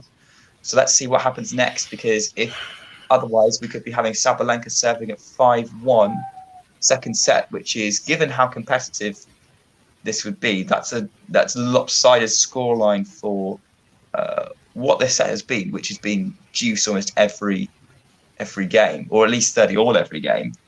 And again, return hooked wide from Sabalenka, and it's 2 break points saved, back to deuce on the Rybakina serve. Was Barty big babe tennis? No, I don't think. No. Like, she was more of a slice and dicer. Well, aggressive serve and forehand, but still not. She wasn't. I don't think her game revolved around a 1-2 punch nearly as much as it does the other people I'd put in the category of big babe tennis, but still aggressive in her own right to an extent. So who else is big babe tennis? Oh, I have to pull up Nick, you asked me questions that make me pull up the rankings. Ostapenko. There we go. Panko is definitely big babe tennis. Come back to me on that. We've got a nice rally here. It's a lovely forehand from Rybakina, almost in the corner. Sabalenka struggles to get it, puts it long. Advantage Rybakina. That's the kind of rally I've been wanting. That's the kind of rally I enjoy. Just for reference. Lovely both up until Rybakina taking control of the point with sort of a forehand. It wasn't on the line or anything, but it was a really awkward spot, and that's a positive. That's probably the most positive point I've seen Rybakina play in a few games. That wasn't save it with a big ace.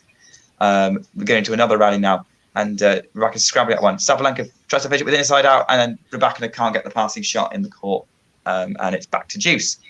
So again, there you go. Sabalenka playing positively, taking control of that one. Still deuce. I was enjoying that conversation about big babe tennis, but we were in a critical point in this match where Sabalenka could be either in a position to serve for it or serve for the second set, or we've got Rybakina keeping this second set competitive. First serve is wide from Elena Rybakina. So starting again. What's she got? What's she going to bring? Here we go.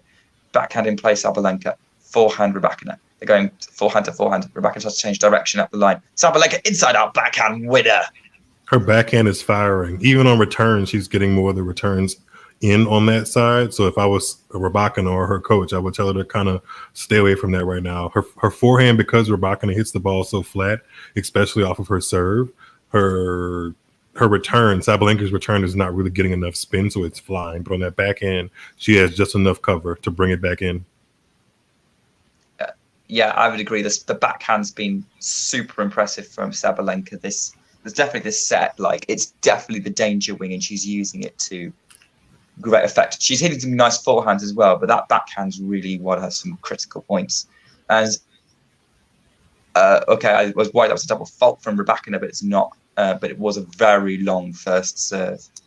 10-1 backhand winners. There you go. Backhand return from Sabalenka is long, and again, she's missed out on a breakpoint opportunity. It's back to the deuce for the third time. 6-minute game. 6-minute game. I mean, if Zetas Lapidus. What was your question, Nick? If Rybakina gets this game, could that shift the momentum in the set? Oh yeah, I mean, watching a Sabalenka match, you know, like if her opponent is putting a little bit of tension back on her, things could get a little quirky out there. So if Rybakina holds, yeah, I have my alerts highly on for Sabalenka. She's digging her teeth into this match, but that doesn't mean she can't, fall off the rails. I would agree with that. Yeah, to see how she handles potentially not breaking. Rybakina misses that first serve out wide, trying to get a second game in this set. Puts the ball in the middle of the court. Sabalenka backhand winner. And it's deuce. I mean, yeah, Rybakina didn't even move for that one. It was kind of middle of the box-ish. And then she knew Sabalenka her serve was terrible and was going to get. Yeah, she knew her serve was terrible and was going to get mollywopped. It was worth trying to get a racket on it, maybe, but it just looked like she was wrong for it a little bit, and she's frustrated with herself, Rybakina, for that one. Her second serve has been a little bit too safe. Good first serve, though. It's unreturnable. Can't get it back in court, and that's going to be another game point for Rybakina. So we will see how that progresses. One more. Is it going to be the next point? First serve into the net from Elena Rybakina. So she's got a second serve to work with again. That first serve she's got here without getting it in play as much compared to others. But that second serve is good enough. It is there. It's tricky for Sabalenka to return in play, and it's 4-2. Rybakina potentially a very crucial hold there. Definitely a crucial hold, but can she use that to shift the momentum? That is the question. 5-1 or down 5-1 compared to 4-2 sounds a lot different. So good for Team Rybakina to pull that hold out for sure. We've seen a stat on the screen, so anyone who may be listening to our commentary whilst watching the match, Rybakina's upped her net clearance on both wings, but very much on the backhand. It's kind of gone from 70-something to 90-something centimeters over the net. What kind of difference is that making, Miles? Repeat that for me. I'm sorry. Rybakina's upped her net clearance on both wings, but particularly the backhand. I would imagine she just doesn't want to make errors on that. But I mean, it's not lost on me that she's given more air under the ball, and we also see how that's timed in Sabalenka, becoming more aggressive in this match. So maybe she doesn't want to have as many backhand errors. But if I was her, I'd just monitor that, because if you put too much air underneath it, Sabalenka's definitely going to take a healthy cut, and then Rybakina's really not a scrambler or a defensive player, so that just puts her automatically on the back foot. Yeah, that would make that makes sense to me. Yeah, and like she's definitely upped it, but she's definitely playing a little bit safer. As by the way, the opening 2 points of the service game was a return winner from Rybakina, followed by an ace from Sabalenka. So, or an unreturnable. So now we're into a bit of a rally on the third point of this game. But when I say that, Rybakina puts the forehand into the middle of the net. Instead Sabalenka. But I was hoping for a rally. It was a rally ball that Rybakina had, and she puts it in the net instead of over it. They come when you least expect them. That's the thing about big babe tennis.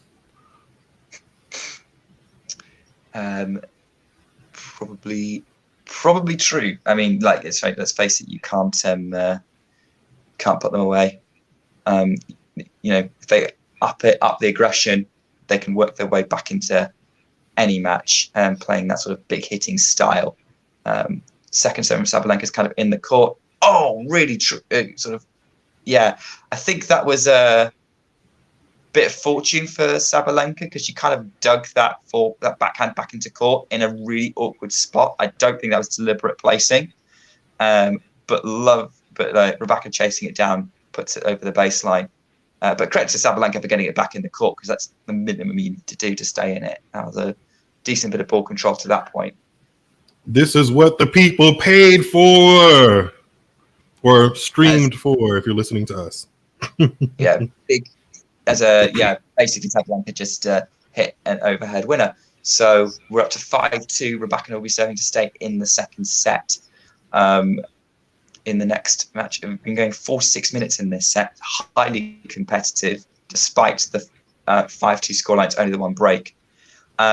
Big babe tennis. So Ghost has put forward a healthy Badosa, which we've agreed with that. Danielle Collins as a potential other person in the category. We've said Yelena Ostapenko, obvious choice.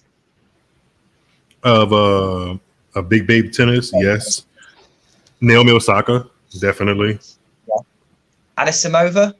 Yes. Yeah. I mean, defensively, that's definitely not the realm she wants to be in too often. So anybody, I feel like, also Pliskova, but I feel like Pliskova over time, she's obviously not a spring chicken anymore in terms of tennis years. She's lost little sting on her shots, but most of the women that you can think of that are more comfortable doing the whole stand and deliver, being in the middle of the court and directing the shots and controlling the pace of the overall flow of the match, those are who I would call defenders of the big babe tennis island. Yep.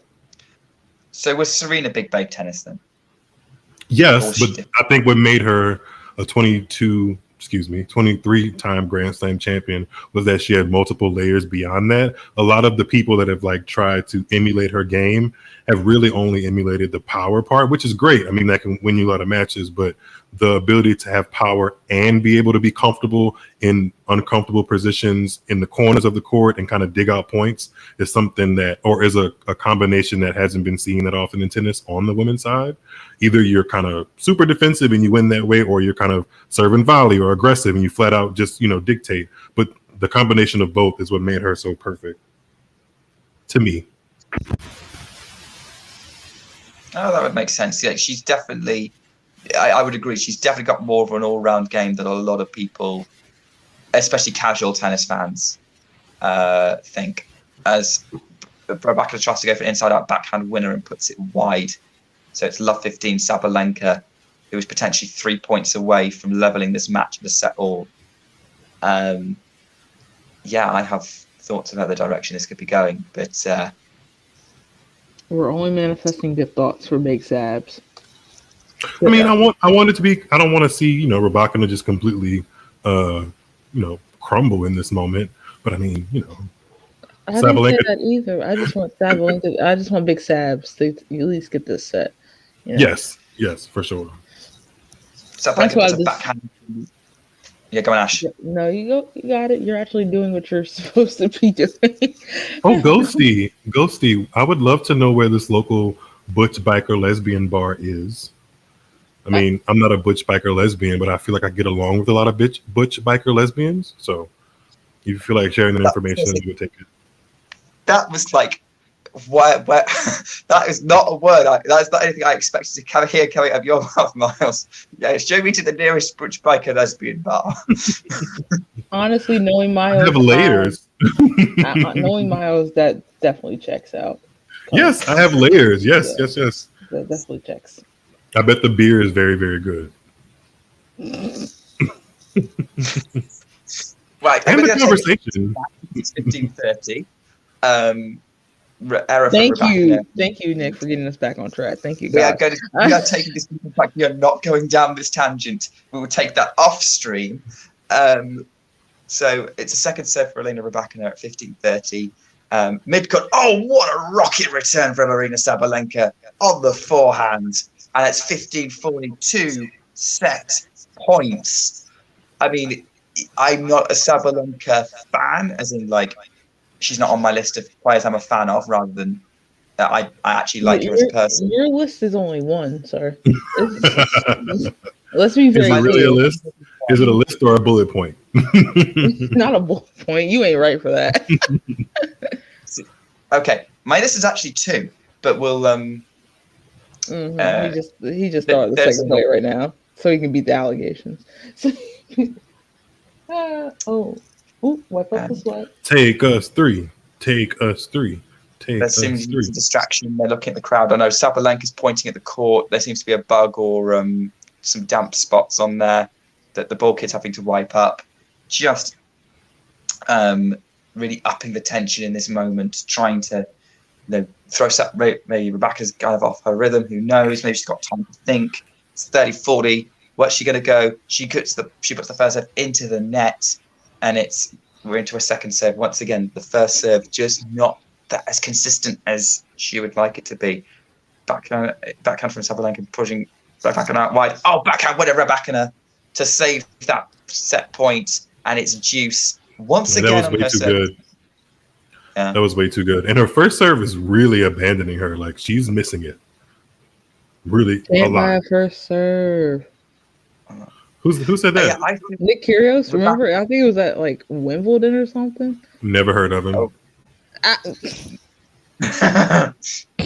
That's the only thing that I've ever taken from Nick Kyrgios, because I'm like, can't buy a first serve, and then some guy in the crowd goes, can't buy a second serve. So anyway, Nick, you're gonna like this point. You're gonna like this point coming up, Nick. That was a great return from Sabalenka. Backhand Rybakina. They're going backhand to backhand at the minute. What amazing hitting and power from them both. Sabalenka's moving Rybakina around with the forehand. Now Rybakina's got time with the backhand, putting Sabalenka. Oh yeah, just wasn't able to describe that. There was so much going on. Rybakina finishes it in there by digging it up from her feet and just puts it somewhere Sabalenka can't run to. It's advantage to Elena Rybakina. That makes my comment about her being mildly comfortable at net sound a lot better. That was a great half volley, especially at the moment in the match. That was a really good rally. They both controlled it at different points, lots of different tennis, and then Rybakina coming in to finish it off like that. That was risky, but it worked, because that could have gone in the net. Risky, and now she's got a first serve as well.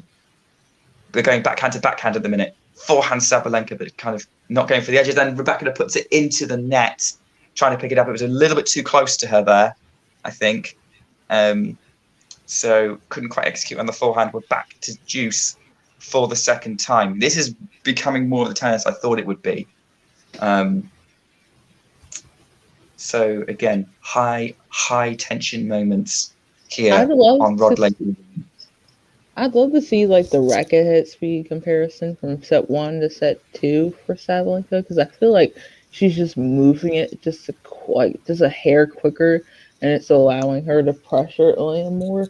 She may not be getting like those pressure points as much as she wants to, but because her racket is moving faster than it was in set 1, she's rushing Elena a little bit on some of these rallies and force her into some uncomfortable positions. Now, if she can capitalize on those, that's the next step, but we're getting there. She's not quite capitalized on that one because she's put a backhand long, and Rybakina holds for 3-5. So that's forcing Sabalenka to serve this out, and Sabalenka does not look happy at that prospect. She wants to put it away in that game. That was a beautiful segue, by the way, of me segueing into the fact that she needs to, take advantage of the pressure that she's applying, and then she misses a backhand. That was beautiful segue work by me, you, and Sabalenka absolutely folding. We are the dream team, the three of us. Are we? I'm for it. Oh, I'm not against it.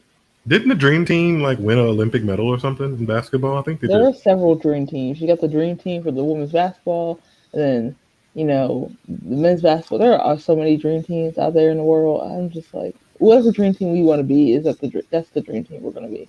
I'll take that. Yeah, we can be a dream team. Don't tell Jethro, or actually, you can tell Jethro. I really don't care.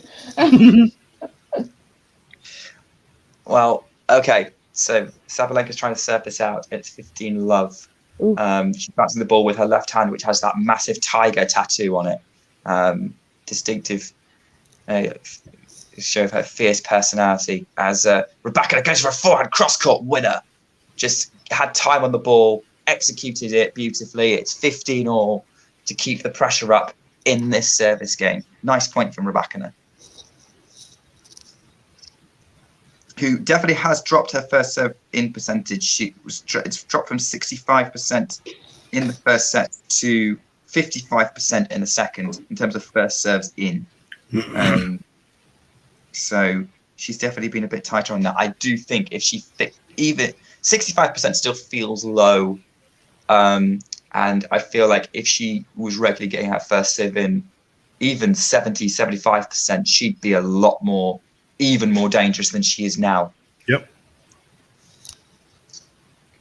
Return long, Rybakina, to make it 30. Sabalenka, girl, what are you doing? how that? Ew. Right. okay. And clearly, No, Ghost. I am exhausted. I have not slept, so my blanket's around my head. Because I have not slept, and I'm seeking comfort because has the potential of going to 3 sets, and I may cry. Um, I may not cry the fact that it's going 3 sets. I may cry because it's going to 3 sets, and I'm sleep deprived. If we get a third set, before we go into the third set, remind me to expand on the word "cry" about something I found online today. It's about tennis. Okay, sure. As Sabalenka aces to take it to 40-30, having practically giving Rybakina a point with a horrible drop shot to get to 30 all. Horrible. It's now point number 3 for Sabalenka, this time on her serve. Is she going to finish it now?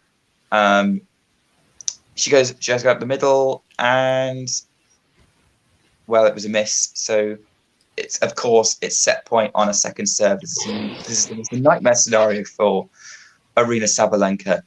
So what's she got to bring? If she goes double fault, is the ball going to be in the box? The ball is a second serve ace, which is ridiculous. She's got it, and it's 6-3 Sabalenka second set, 1-all. We are in to a. This is what the people want to see. This is it. It's so hard being like a solid 30 seconds ahead of Nick, because it's like me and Miles react within a second of each other, and Nick is like, well, it's 40-30. I genuinely cannot get my stream to be any quicker.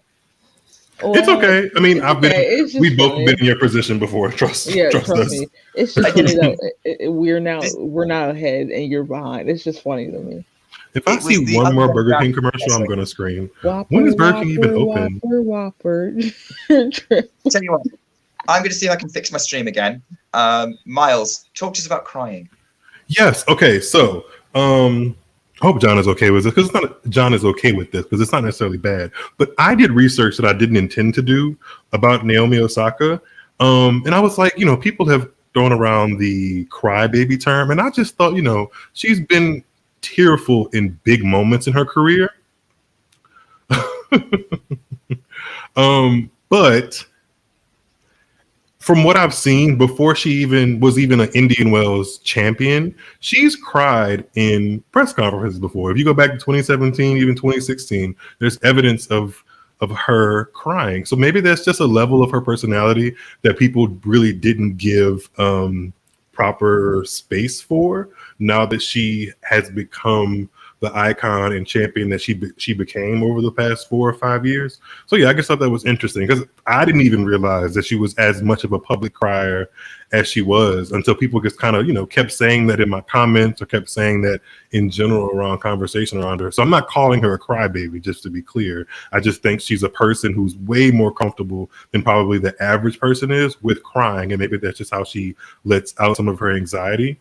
But yeah, she's been doing it for a long time. I'm interested to see how that's going to showcase itself if she decides to come back on tour as a mother. So that'll be interesting.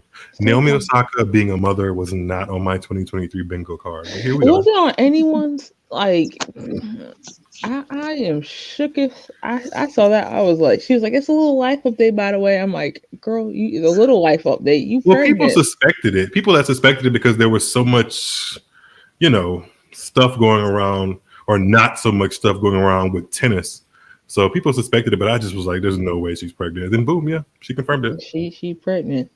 I was like, oh my, wow. There's gonna be a little Naomi running around. That's crazy. A little Corday, I think. Or Corday. We don't know if he's the father. We really don't. He's confirmed nothing, at least from what I can see.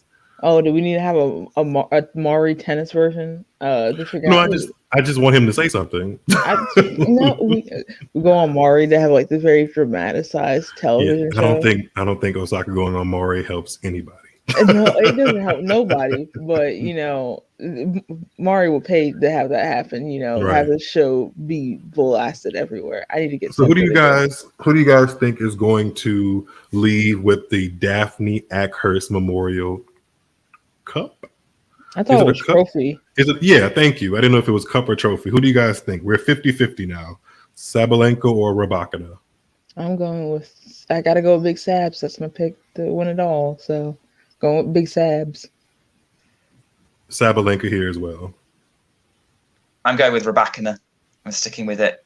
I predicted Rybakina in 3 before the start of the match. I feel like Rybakina's could have lost that second set more badly than she did. It was only the one break in the end. Could have been 3. And she's had she's playing well in this opening service game, although she's just lost that most recent point. I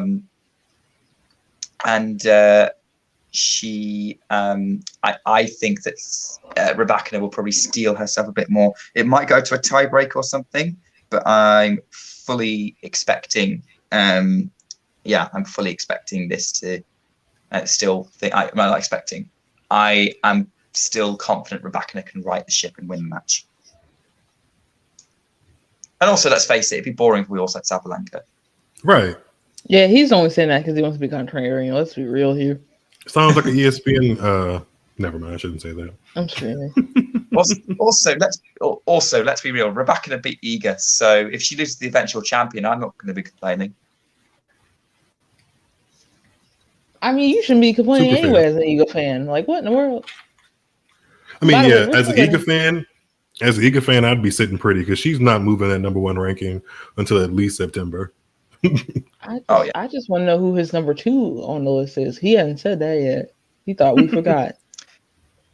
Oh, okay? Leylah Fernandez. He only said that because me and Miles were here. No. Legit. Like, Ashley, are we Filipino? No, that's a good one. That's a good one, Nick. That's a really good one. I like Leylah. I just wish she had a little bit, like everything that she does on the tennis court are things I naturally support and kind of draw me in. It's just that her weight of shot concerns me with the style of play that is the norm up at the top of women's tennis. I think there's space for her. I just don't know if she's going to be able to like breathe some of the same air and hang with some of the really, like this match against Rybakina and Sabalenka. I mean, I don't know if she would be able to hang with some of the pace out there. I think she would try her best, but over time, big hitters are going to win most of those battles, I think. She beat Sabalenka at the US Open. But Sabalenka also imploded. I mean, an implosion and a massive amount of unforced errors needs to be somewhere in the equation for Fernandez to have a shot against some of these big hitters. I think. All right, Svitolina. Svitolina went pretty. Actually, would Svitolina fit in the big babe tennis category? She absolutely not. I know he did not just put Svitolina and Big Babe in the same. It's been a while since I watched her play. Okay, I can't remember how she plays anymore. She was pushing before baby, so I'm gonna assume she's a pusher. Wow. She's wow. Wow. Hold on now, Miles. That's a little wild. She's a pusher. She's pushing. Yeah, that's Svitolina. Yeah. That's Elena. She's probably gonna win Rome. Great gowns, beautiful gowns.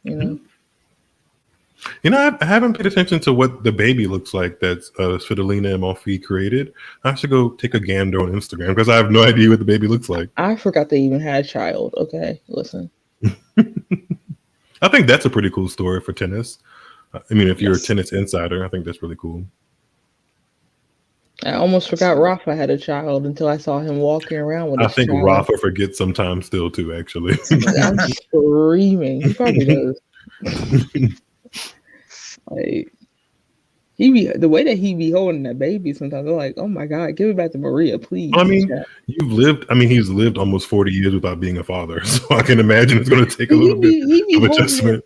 He be holding it like this, like.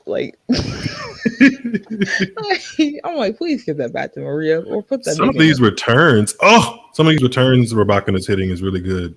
Ooh. Okay, what's just happened, Miles?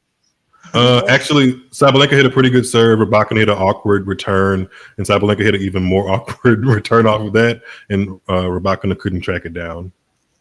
Okay, kind of that same sentence of what's been happening. Rybakina has been slapping some returns right at Sabalenka, and Sabalenka is just defending them well, putting them back in the court in awkward positions for Rybakina, and now we're at 1-1.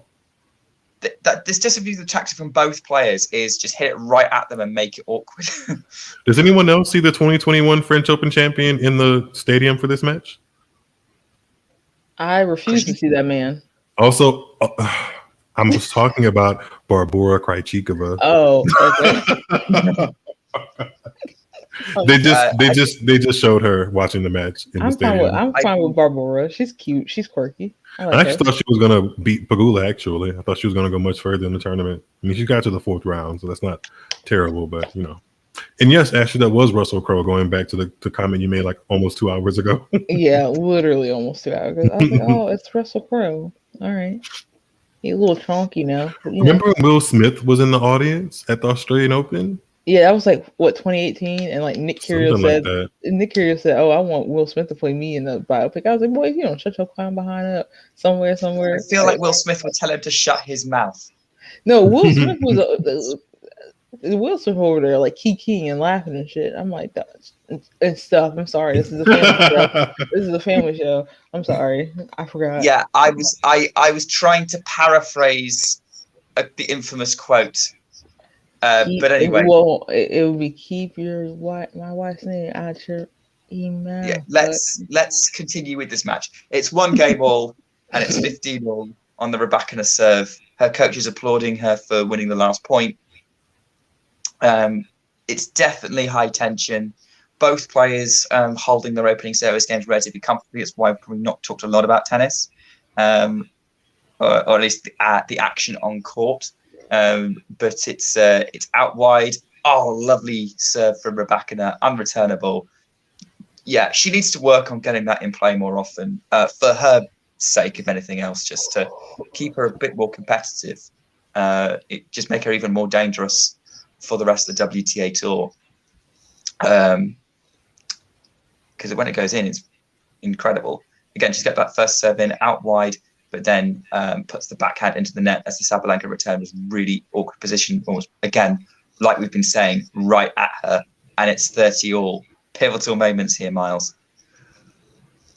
Yeah, I'm breathing hard not hard, but I'm holding my breath for Sabalenka and Rybakina. I think this is, like I said before, when the match was kind of gearing up, it's a good opportunity for both of them to kind of stamp their own place in tennis history. I mean, Rybakina is already a Grand Slam champion. This is kind of more of like a, hey, hello, remember me? I won that, Venus Rosewater dish 6 months ago. Don't forget about me that quick. So, and then Sabalenka obviously will be like, hey, I told you guys I was a Grand Slam champion. Don't forget. Yeah. She takes advantage of a let call from Sabalenka to put the backhand away. I agree. I think it would definitely put her on the map as a contender for every slam she plays going forward. I think she probably is now anyway. But my big takeaway from this Australian Open is do not underestimate Elena Rybakina, as she proves that with a lovely cross-court forehand that Sabalenka can't pick up. And it's 2-1 on serve in the third and the deciding set. Yeah. So this match definitely, this set so far, definitely more reminiscent of maybe the first set. Rybakina a little bit more solid on serve. We'll have to see where we go as the shades return to Ashley's face. I am playing it cool here on Talking Tennis. I am trying so hard to stay awake. Ashley, do you know what? Genuinely, the nightmare scenario for you. Imagine if you'd stayed up for that Novak Rafa match in 2012. Like you would have. Oh, yeah, that'd have been a wrap for me. That'd have been a wrap. No, I did not, because 12-year-old me knew more about self-preservation than 23-year-old me does. I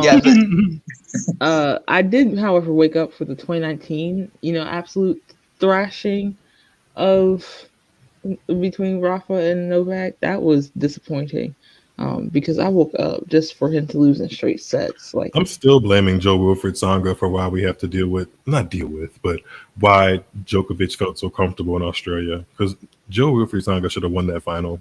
I think he beat him I think before that match he had played him 5 times and beat him 5 times in a row before that 2008 final. And they won, and then he won the rematch they had in 2010, I think, in the quarters. I remember that one. That was a really good. I remember really enjoying that match. That was when I was first really getting into tennis. That Djokovic-Tsonga match. And I thought Tsonga was...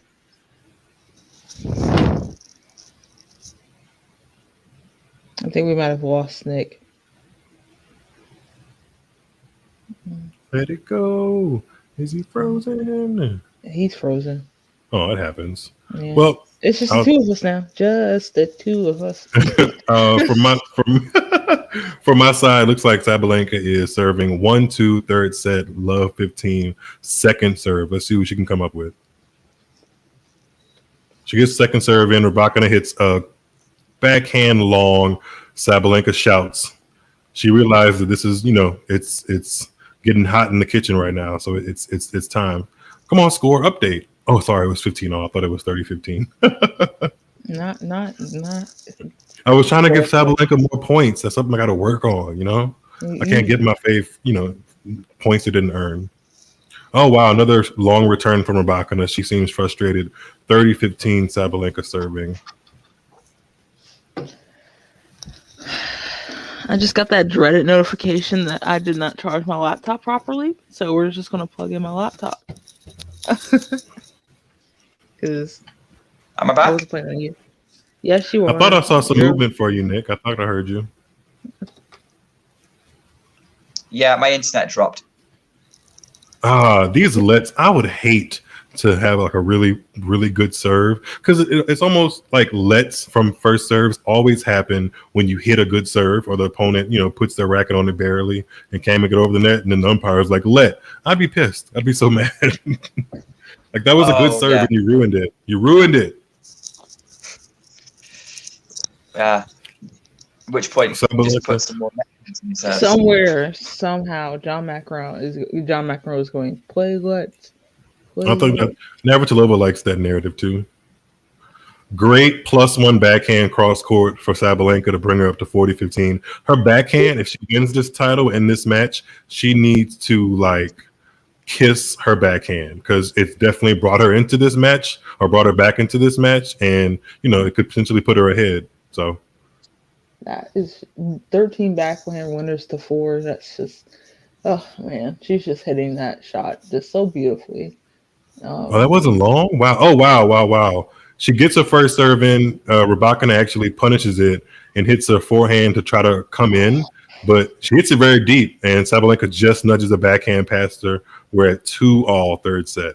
Yeah, another nod to her backhand. She's really cross court. She's using her wrist. She's using her left hand to curl it in and curl it around Rybakina. Yeah, so that's good to see. That's what I noticed too.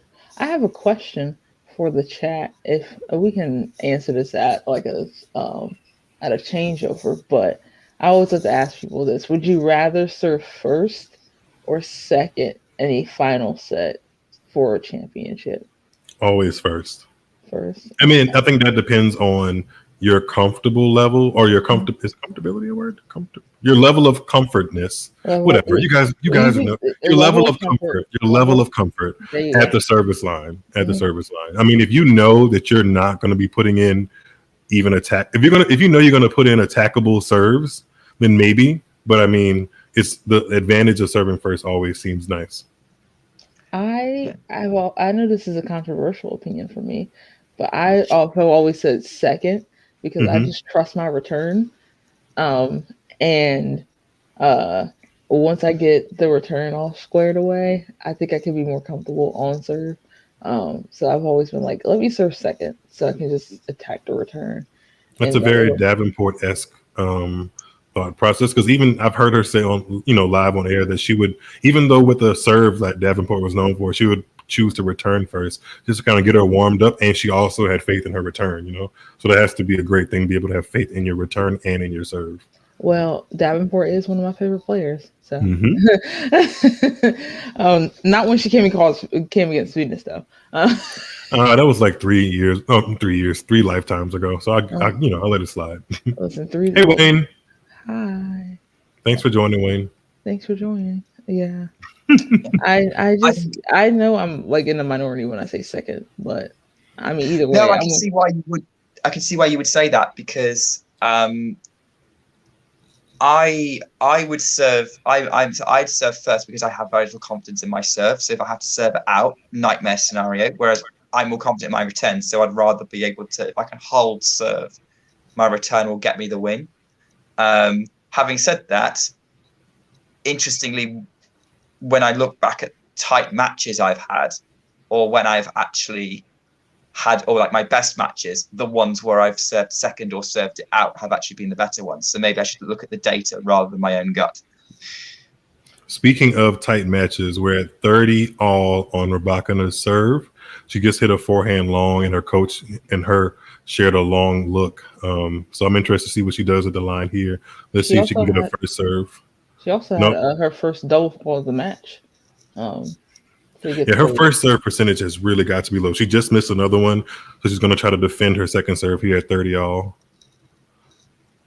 She slides one in. We're at a pretty neutral rally. And Sabalenka breaks it open with a forehand down the line. Break point, Sabalenka.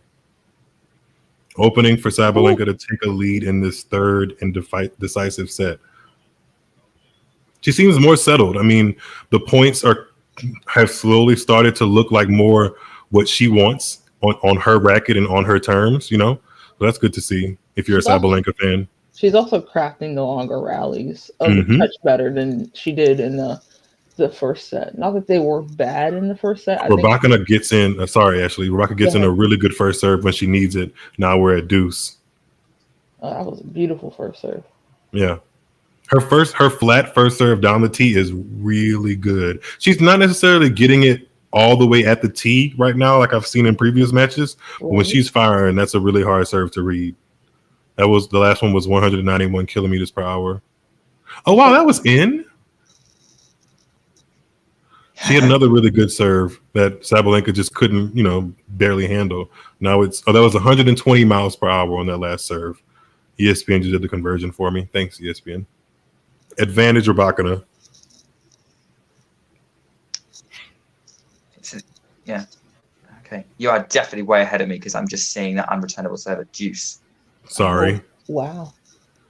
Do you mind? Do you mind if we switch? No, I think it's probably better for the viewers if you do this, because otherwise they're gonna be like, I already know what happened. What are you talking about? They'll be like, speed up, Nick. I'm just like hurry up. Like, oh my God, Nicholas. Like you're the one that's always ahead, my dude. Like, oh my God. Rybakina had holding point, but she gave a really, really loose error. We're back at deuce. Okay. She serves this next one out wide, gets a short return from Sabalenka, and puts it away with the backhand. Now we're back at advantage Rybakina. Yeah. I'm impressed by the way Sabalenka's handling this opening part of the set, as I probably should be. I think she is mentally stronger than we give her credit for. But I'm also very impressed by the way Rybakina's kind of digging herself out of trouble here. Another wild miss from Rybakina on the first serve. Let's see what she can do on the second serve. Aryna is really with a wide, aggressive stance on her second. It's good to see. Strong backhand return from Sabalenka. Cross-court rally right now. Sabalenka goes up the line. And, oh, wow. Rybakina lobs it back in to restart the point. Another great lob for Rybakina to restart the point. And Sabalenka puts that one away finally with a cross-court forehand. Back at deuce. She gives a really long look to her coach and a fist bump like she's in this, which she is. She knows she's getting a lot more rallies on Rybakina's service games. That last one was just 10 shots. So I think this is, like I said, she's starting these rallies to be more on her terms. This could be a momentum-defining game here in this match. Yeah. I could see, if Sabalenka breaks, I can see her holding and serving this out for the title. If Rybakina breaks, I can see her breaking. It's holds. I can see her breaking very next game. Good serve up the middle into the body from Rybakina. +1 backhand that just hits the corner. Now we're back at advantage Rybakina. She's fighting off these break points in this game very well. I mean, her first serve has actually saved her quite a bit. I think that's 3 break points now, and she got her first serve in all 3. So that's definitely what she'd like to do. Rybakina's definitely incredibly clutch when she needs to be. Like, she's finding her first serve at the crucial points when the when the finish line's in sight, trying to get the when she feels like things are turning, she can use it to turn things in her favor. It's how she managed to turn things around against Jabeur at the Wimbledon final. I wouldn't be surprised if she just doubles down here.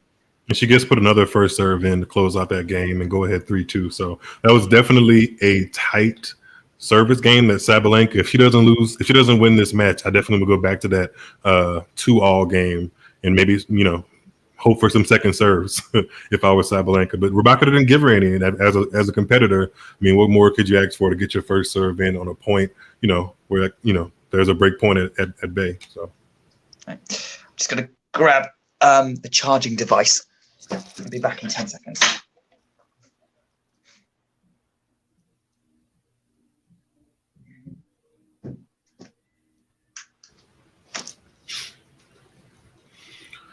Ghosty says, I've heard folks compare Rybakina's body type to Pliskova, which I would agree with, but I think Ryba is way quicker and more agile. I do think Rybakina is quicker and more agile than Pliskova, especially a 2023 Pliskova.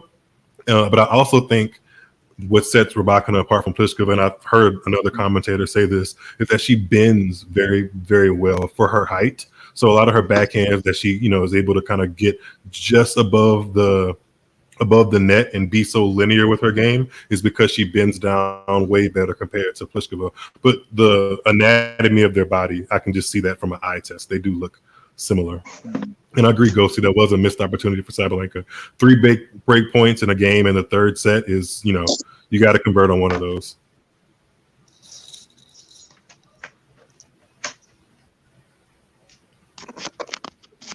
I just also think Rybakina's serving was just very, very good in those 3 points. Clutch, yeah. So it's a little bit of a missed opportunity, but it's also like her opponent stepped up when she needed to. And that's, oh my God, the taps just keep increasing for John. We're at 15-all on Sabalenka serve. The last point, Sabalenka had a really good first serve. Weak return from Rybakina, and Sabalenka slammed his way with the forehand to set us up at 15-all. Sabalenka now has 40 winners compared to Rybakina's 27. So she is the one calling the shots out there on the court right now. Ace brings us to 30-15. Really good ace for Sabalenka. She needs this. 117 miles per hour. Wow, Sabalenka has 14 aces compared to Rybakina's 9. So calling the shots out there. And I think that's how Sabalenka wants most of her matches. If she's going to win or lose, she wants it on her racket. So, this is what she got. Back-to-back aces from Sabalenka to bring us to 40-15. She could use a game like this to settle her, especially after losing those or not grabbing those break points in the previous game. Yeah, a quick game like this is so crucial because she puts the pressure right back on her opponent. Miss Elena over there. So, agreed. This is crucial for her to kind of get out of this game without too much. 40-15, second serve from Sabalenka. Sabalenka hits a really good forehand off of a return from Rybakina, and she holds 3-all, third set. That was a good hold from Sabalenka. Very good. Handled that situation well. I'm interested to see how Rybakina holds this service game because I think this one could be another close one, another tight one. It does seem that Sabalenka is able to attack the Rybakina serve pretty much every service game the Kazakhstan player has had to try and get through, apart from maybe the opening one of this set. Certainly since set 2 anyway.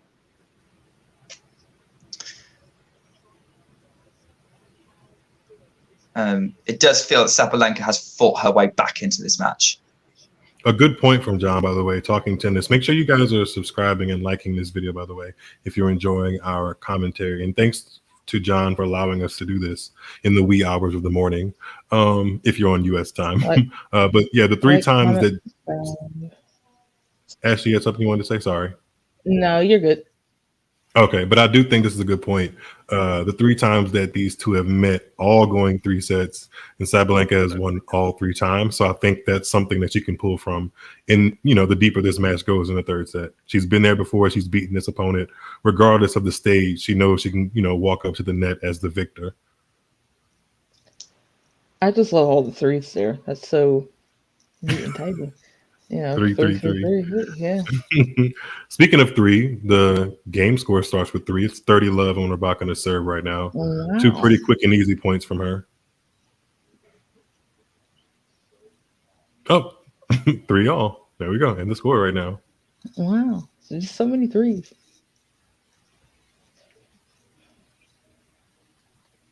Rybakina kind of puts in a 3/4 pace first serve. Sabalenka jumps all over it. Rybakina can't handle that return, and now we're at 30-15. I'm not quite sure if Rybakina wants to go that route of just making first serve. She needs to kind of keep going for it and, trust her first serve, because the ones she's putting in with power are the ones that Sabalenka isn't controlling so much. The ones that she's putting in 3/4 or the second serve she's giving Sabalenka a look at, Sabalenka has been chewing up a lot of those for sure. And she's second serve right now too. And she hits another deep return. Sabalenka hits a really, really good cross-court forehand. Another good forehand down the line. 30-all on Rybakina's serve. Really, really big point coming up right here. Love how far into the court Sabalenka was on that point. Yep. She's leaning on these returns. She's leaning on them. It's good to see. Yeah, it's definitely Sabalenka's returns definitely been the key for her this match. I mean, yes, Rybakina's first serve percentage has dropped, but even so, I think Sabalenka just really going after that return is quite often putting Rybakina on the back foot.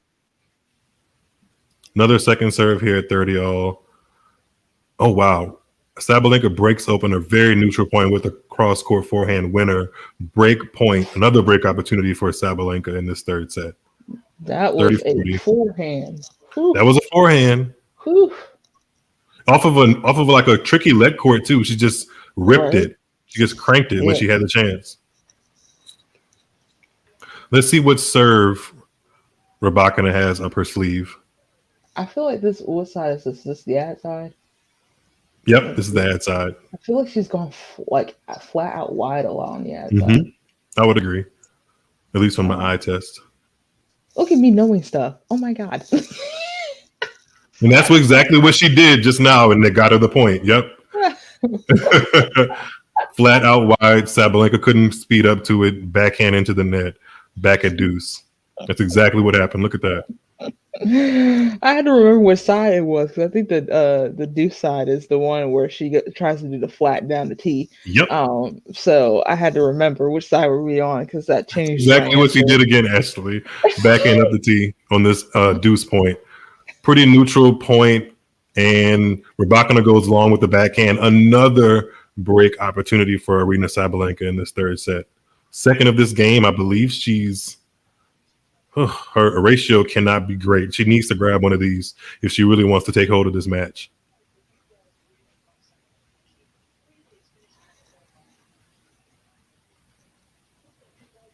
Sabalenka's average forehand top spin speed right now is 86 miles per hour, and she uses that to her disadvantage and misses a first serve that Rybakina puts in back at deuce. Wow. She's mad about that one. That's a flat. I mean, the flat serves to Sabalenka's forehand has been pretty much working all match. So, I mean, if I'm Rybakina, I'm taking note of that. And on clutch points that I need to win, I'm going flat to her forehand, especially with her grip. I mean, that's a 50-50 shot. She makes it or doesn't make it. Again, flat to the Sabalenka forehand brings up a game point for Rybakina. Yeah, she's gonna if she loses this match, she's gonna have to think about adjusting her positioning on that forehand. What do you think, Nick? Is that Rybakina?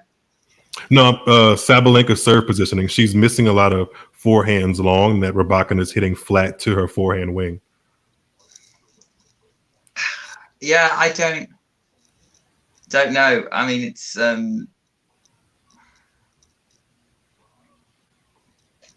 Yeah, I guess. Really, really good point right here. Oh, and wow, really, really good point right here. A couple net courts go against Rybakina, and Sabalenka hits a backhand winner into the corner that Rybakina doesn't move for. Back at deuce. Yeah. I don't know if her court positioning is going to help. I think maybe taking a step back might be a little bit helpful, but I just think Rybakina's placement on her serve when it's out when she hits it flat is pretty solid. So especially to the forehand, so it's always going to give her trouble whether she's back or on the baseline. To me, and Sabalenka has a wind up on that forehand too. You know. Yeah, to me personally.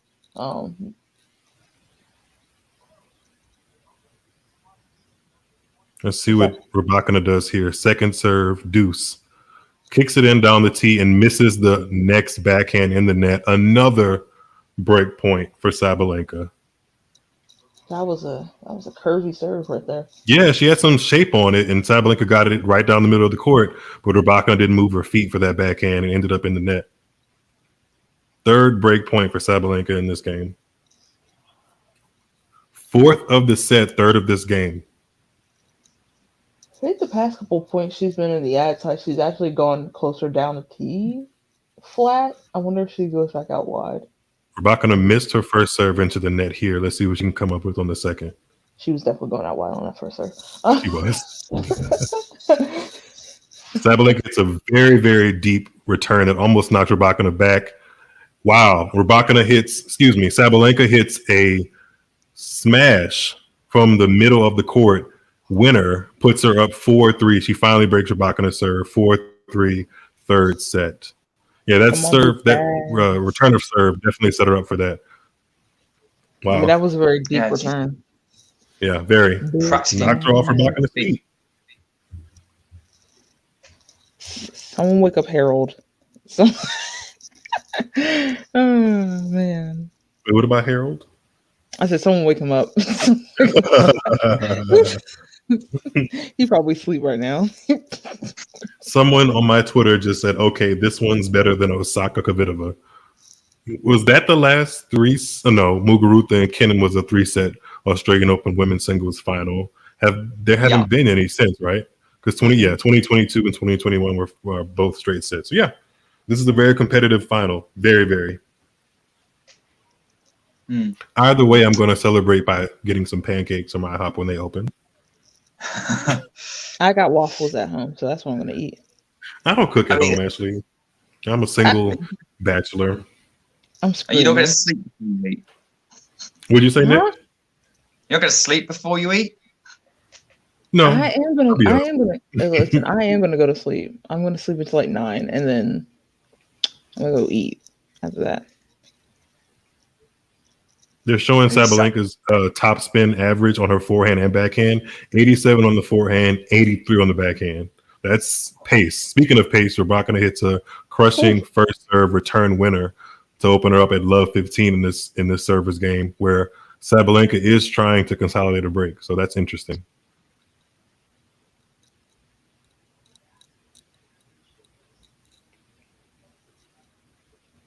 Sabalenka hits a serve up the tee that Rybakina can't handle, 15 all. Another very critical game. If Sabalenka is broken here, we're at 4 all. If she holds here, we're at 5-3. Totally different things.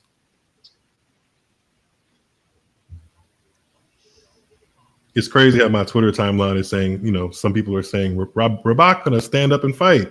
And some people are saying, come on, Sabalenka. It's going to be a split. Big tabs. It's a nice split. Oh, Ghosty, I completely agree that Waffle House is better than IHOP, but for some reason I just want pancakes. I don't know why. I think I can't imagine there'll be anyone kind of, even if you're a fan of the other player, you're not going to be that upset who they've been beaten by. If you like that, again, if you like big babe tennis, you're going to be happy happy if Rybakina wins it. Even if obviously there'll be some level of disappointment for you, Mars, if Sabalenka loses this one. I just love how he's only putting out miles is going to be disappointing. Like, I haven't been saying big Sabs like this entire 3 hours for you. That's a good point, though, Nick. I mean, I wouldn't necessarily be. Okay, yes, I'd be happy for either or, but I feel like I would be more content if Rybakina wins, where my happiness would be genuine for Sabalenka in this moment. And then also 2 game points for Sabalenka right here to go up 5-3 in the third set, excuse me. She gets a good first serve into the body and flails at the next forehand. Unforced error completely. Now it's 40-30. Yeah, she did not. Didn't move her feet, just completely flailed at that forehand. Hopefully she can reset now and just play a better point. She still has game point. Don't want this game to get complicated. Mm-hmm. Misses the first serve out wide just by a little bit. Second serve, what's to come on the Sabalenka ever interesting second serve? It wasn't by much she missed that first serve. It wasn't by much. Yep. Second serve, Rybakina's all over it. Forehand return winner. And things get interesting. I feel like everyone gets nervous seeing their player hit a second serve, but if you're a Sabalenka or a Coco Gauff fan, it's even higher. Now, why Coco Gauff getting strays? Right? Coco Gauff didn't deserve that. Coco Gauff did not deserve that stray. Like, hold on, man. Wow, Sabalenka hits a really, really sliding first serve in the deuce court to bring her back to game point. Really, really clutch serve. That was nice and sliding. Has some bend on it, didn't it? Has some nice bend on it. Yeah, like I feel like Wimbledon. Venus would be proud if she was serving at Wimbledon. I love me a good flat, powerful serve, but I also like serves that have a lot of shape and movement. Those are just so fun to watch. Mm-hmm. Also, she just, hit the net, or serve is a fault, typical Sabalenka. She takes a risk on the second serve here at the game point, but Rybakina just feeds right into it, slaps a forehand, and Sabalenka can't handle the backhand, so we're back at deuce. She took a risk on that second serve. I think Rybakina just got a little lucky by leaning on that side because that was definitely a more powerful second serve than I thought she would have hit. Oh, here's the stat that just got shared in the group chat. The current women in the final right now are hitting on average 7 miles faster per hour faster than Tsitsipas has been hitting on the ground. So they smacking that ball. They smacking that ball. Maybe we need to put the winner of this match against Djokovic tomorrow. Great serve out wide for Sabalenka to hold to go up 5-3 in the very first Grand Slam final she's competed. She's in a little bit of a driver's seat, I think. What's going to happen in these next couple games, who knows? But she's put herself in the position to have her hands on the women's singles trophy. So let's see how she responds. I can hear Chris Fowler in my ear talking about this kind of power has always been there. Now she's containing it. I mean, he's not necessarily wrong. Oh, he's not. He's not. I've just heard his voice for like a long time. Now, if only we can get Maddie Keys to do the same, then we'll be golden. Awesome. Okay, so we're potentially one game away from this final being over. I mean, how are we feeling about Aryna Sabalenka being one game away from being a Grand Slam champion? I feel like we shouldn't jinx it just yet. Yeah. Let me knock on this. She's one game away. She's definitely going to be to win that game. I just said that she's one game away. We don't do that around here with Sabalenka. You take it point by point. Just like Alexander Zverev was one game away from being a Grand Slam champion. Wait, we didn't need that either. We didn't need a reminder of that either, Nick. That's juju. Oh my God, Nick, That's Nick. We know you like Rybakina, Nick, but don't ruin it for us. See, now he's just hating, Miles. He's just hating. That's crazy. Really good point, by the way. That Sabalenka ends up winning 12-shot rally. The Rybakina misses the ultimate last forehand wide. So 15 all on Rybakina's serve, 3-5. Rybakina serving to stay in the match. After she misses that forehand, by the way, she kind of slumps and puts both of her arms on her thigh. I don't know if she's tired or just frustrated that she missed that fairly standard forehand. Shoot, I'll be tired too. I've been cracking the ball for almost 3 hours, or almost They've been 4 hours out with there for 2 hours Sabalenka. and 15 minutes. 2 hours and 15 minutes of Yeah. big babe tennis. That's some good stuff. Second serve, 15 all Rybakina. It's definitely Really, a good really final. good. Yeah, for sure. Some penetrating strokes here for real. And Sabalenka just goes long with that forehand. 30-15 Rybakina. Hey, I caught up to you a little bit. Yay! Not that Oh my much. I'm God. still waiting for It took Rybakina like to do a 2 second set. hours.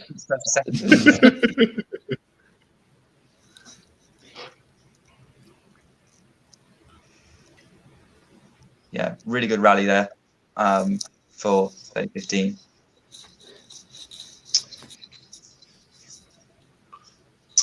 Yeah. Really good first serve from Rybakina to set her up for 40-15 to at least ask Sabalenka the question of, do you have the nerves to serve out for your first Grand Slam title at the Australian Open? Do you have the cojones? Do you have the No. Do you have the blanks of steel?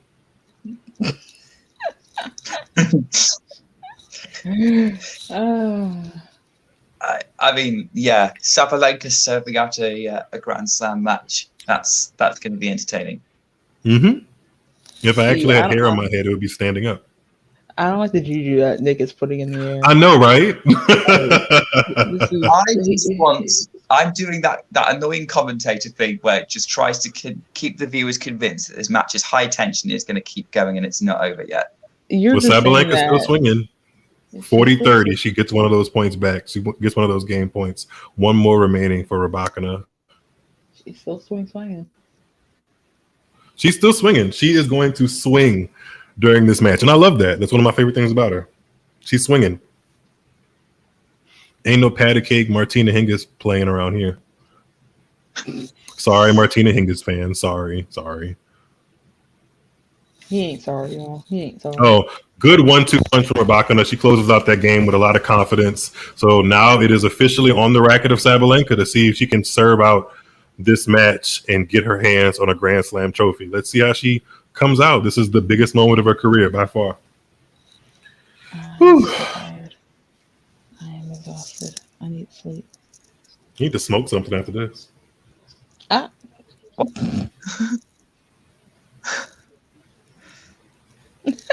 I said something.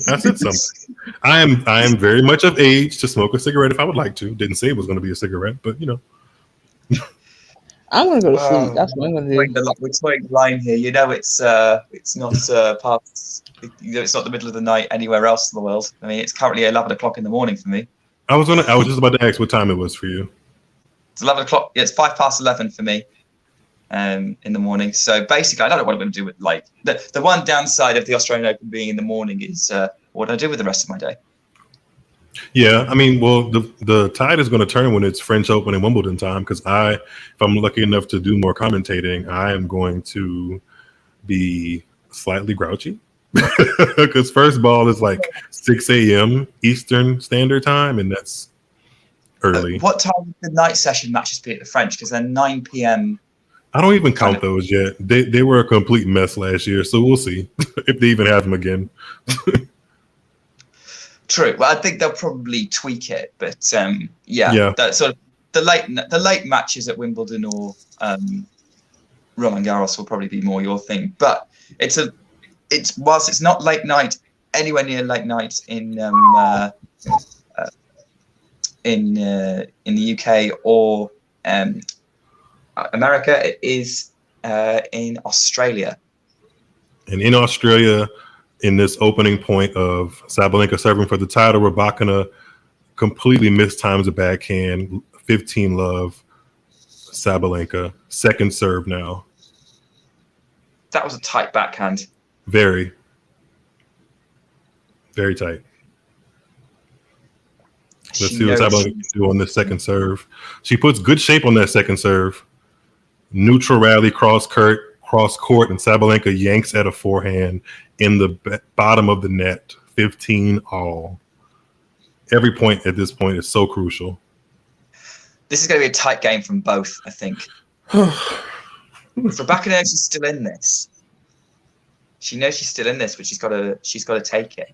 And Sabalenka knows that she's so close to winning it, but she's got to play. Oh wow, Sabalenka serving at 15-all. She throws up her toss, catches it. I don't think she's done that all match, so maybe the tension is really starting to put into that arm. Misses her first serve. Let's see what she does on the second. I can't watch. I mean, I could talk you through it, but it's already going to have happened. Okay, I'll watch. I can talk. I can also talk. Oh, she hits a really, really good second serve in the corner. Rybakina hits an even better return right at her feet. Sabalenka can't handle it. 15-30. Yeah, this is exactly how I thought this game would go. Because I thought it would be, at least if Sabalenka. I don't necessarily think that Rybakina's winning it, but that Sabalenka would have to dig herself out of a tight spot. A really, really good neutral cross-court rally here that Rybakina can't stay in. Flies on the forehand. 30-all. Sabalenka serving for the championship. This is a crucial, huge point. 30-all, 5-4 championship match. Let's see what Sabalenka can come up with here.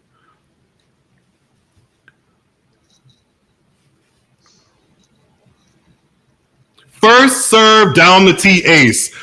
Match point, championship point, 117 mile per hour ace for Sabalenka. Championship point. My God, today.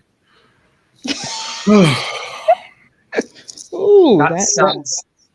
Yeah, it sounds odd. Aryna Sabalenka championship point. I was never. Hey.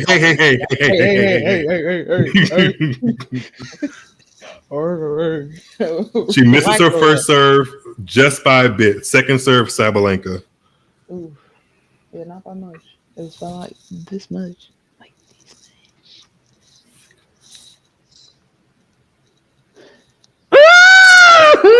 No.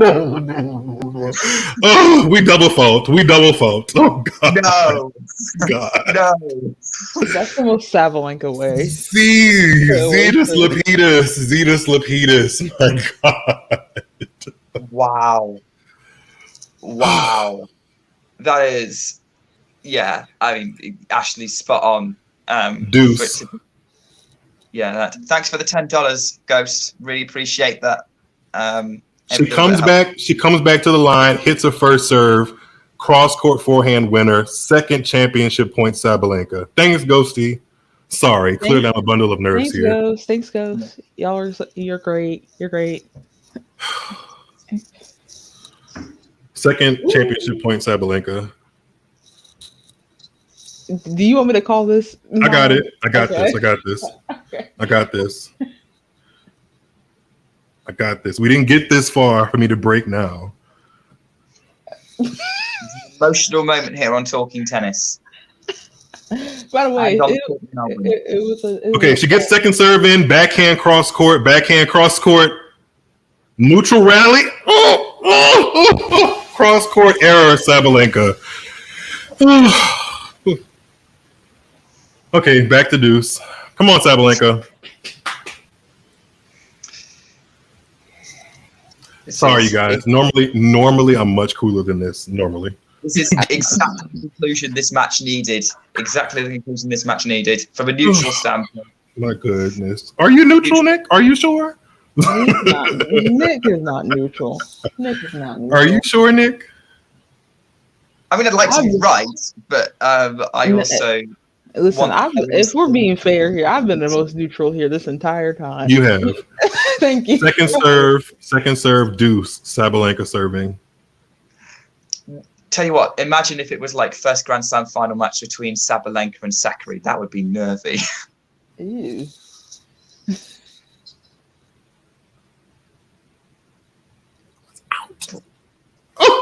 Jesus.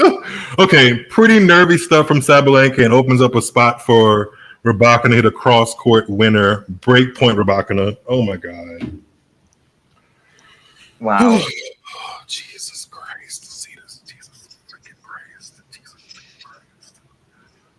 It's nervous times here. I mean, watching that rally back now, that was... there's no way those ground strokes were 87 miles per hour from Sabalenka. No way. Go home. Let's see what she does on the break point. Was that a yes? Sorry, that was a great serve out wide to knock off break point. Really good serve out wide. 119 miles per hour. She's going down swinging if she's going down. I wouldn't say she's going down if she loses this game, though. Yeah, she's closing. She's closing. She's getting this match on her own terms. Swinging, deuce. Misses the first serve. Let's see what she comes up with. Said that in this game. Misses the first serve. I mean, yeah. Let's not count the negative things. You're right.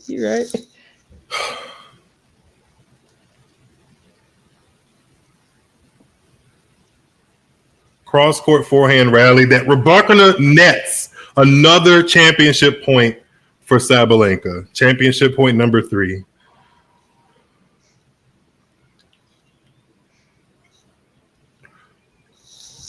Even the people holding Kazakhstan flags are biting their teeth, biting their nails. Did I say biting your teeth? That's literally impossible. Grinding your teeth? Grinding your teeth. That's what I meant. Nah, championship point number all 3. The threes, John. All the threes. Championship point number 3, Sabalenka. She just likes threes when it comes to second serve. Oh, Jesus Christ. If she double faults again, I want to scream. Shush, Ashley. I'm gonna scream. You know I'm gonna scream.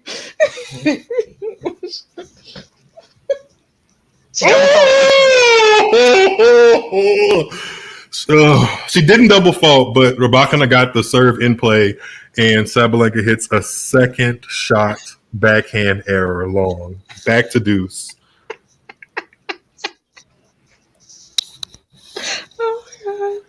I just love the 3 emotions right now. You got Miles of stress. You got me that's kind of just like chilling and enjoying the vibes, and then Nick is just like, I'm hoping for an extended set. I'm just here trying to work out. Trying to work out what's going on.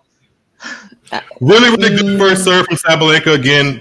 Puts away the easy return. Another championship point, number 4 for Sabalenka. Her team is standing up, trying to root her on. Okay, maybe it's the 4th. 4th is a charm. Ashley. I'm trying to be supportive, and I keep getting yelled at. This is crazy. You know what? You know you go get your IHOP or Waffle House, bro. Because I don't appreciate this tone from you. I thought we were friends. We are. We definitely are. Oh god. First serve in from Sabalenka. Really strange point happening here.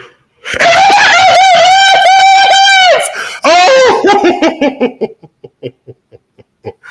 Oh, there it is. Oh, there it is. Sabalenka is on the ground. The 2023 Australian Open Women's Singles Champion, Aryna Sabalenka. I'm just so happy that I just got something right for once. Oh, champion.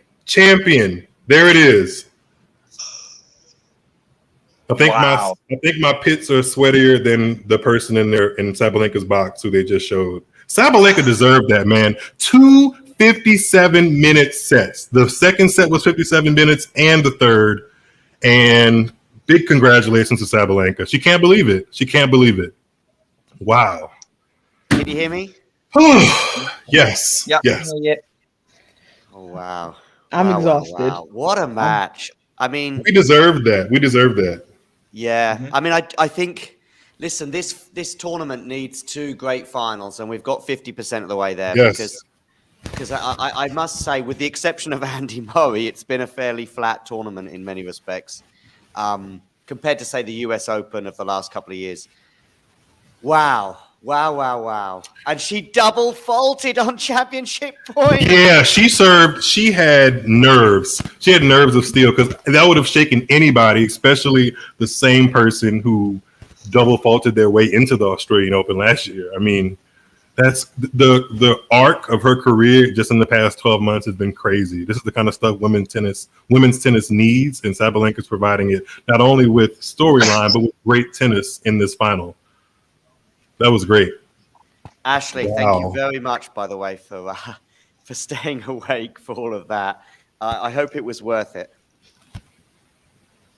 I'm still so exhausted, but it was definitely worth.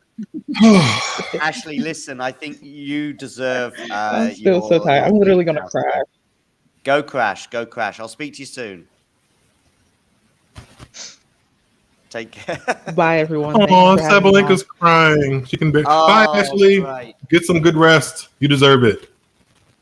Yeah. Everybody in the camp just seems like, it's a lot to take in. They're relieved, emotional. Even the coach has his hands buried into a towel. It's scenes on Rod Laver Arena. Scenes. Nick, are you? I mean, I am pleased with the outcome. I really am. Nothing against Rybakina, but one of these players has already won a slam, and I think will go on to win many more. The other, Sabalenka, you just don't know. You just don't know. So many careers we have seen where players are serving for places in finals and championships and championship points and collapses, and you just don't know. I mean, you hear these speeches at the end of these matches, and it's like, you'll be back next year. I've seen Rafa and Roger and Novak turn to their opponents saying, you played a great tournament. You'll be here many more times. You just don't know. And I'm so pleased for her. I really am. Nick? Yeah, I'm pleased for her too. I'm going to be honest. I stopped believing in Aryna Sabalenka. I didn't think she was. I thought she would go down in history as one of the players who were like up there who never quite got over the line to win a Grand Slam title. So to see her here fulfilling the talent that so many spotted in her when she first came on the scene a few years ago, to see her here in this position as a Grand Slam champion, it's thoroughly deserved. I'm so glad she has it, and it feels right that she is an Australian Open champion as well, as Ash Martin's arriving with the trophy. Indeed. Match, never mind. Oh my gosh. Aryna Sabalenka is a Grand Slam champion. I remember you did a lovely little 30-second video on her, Miles, a couple of months ago, and you were talking about her 2022. I think you put a pretty positive spin on it. I would probably say I was 50-50 at the time because I think she had a good last couple of months.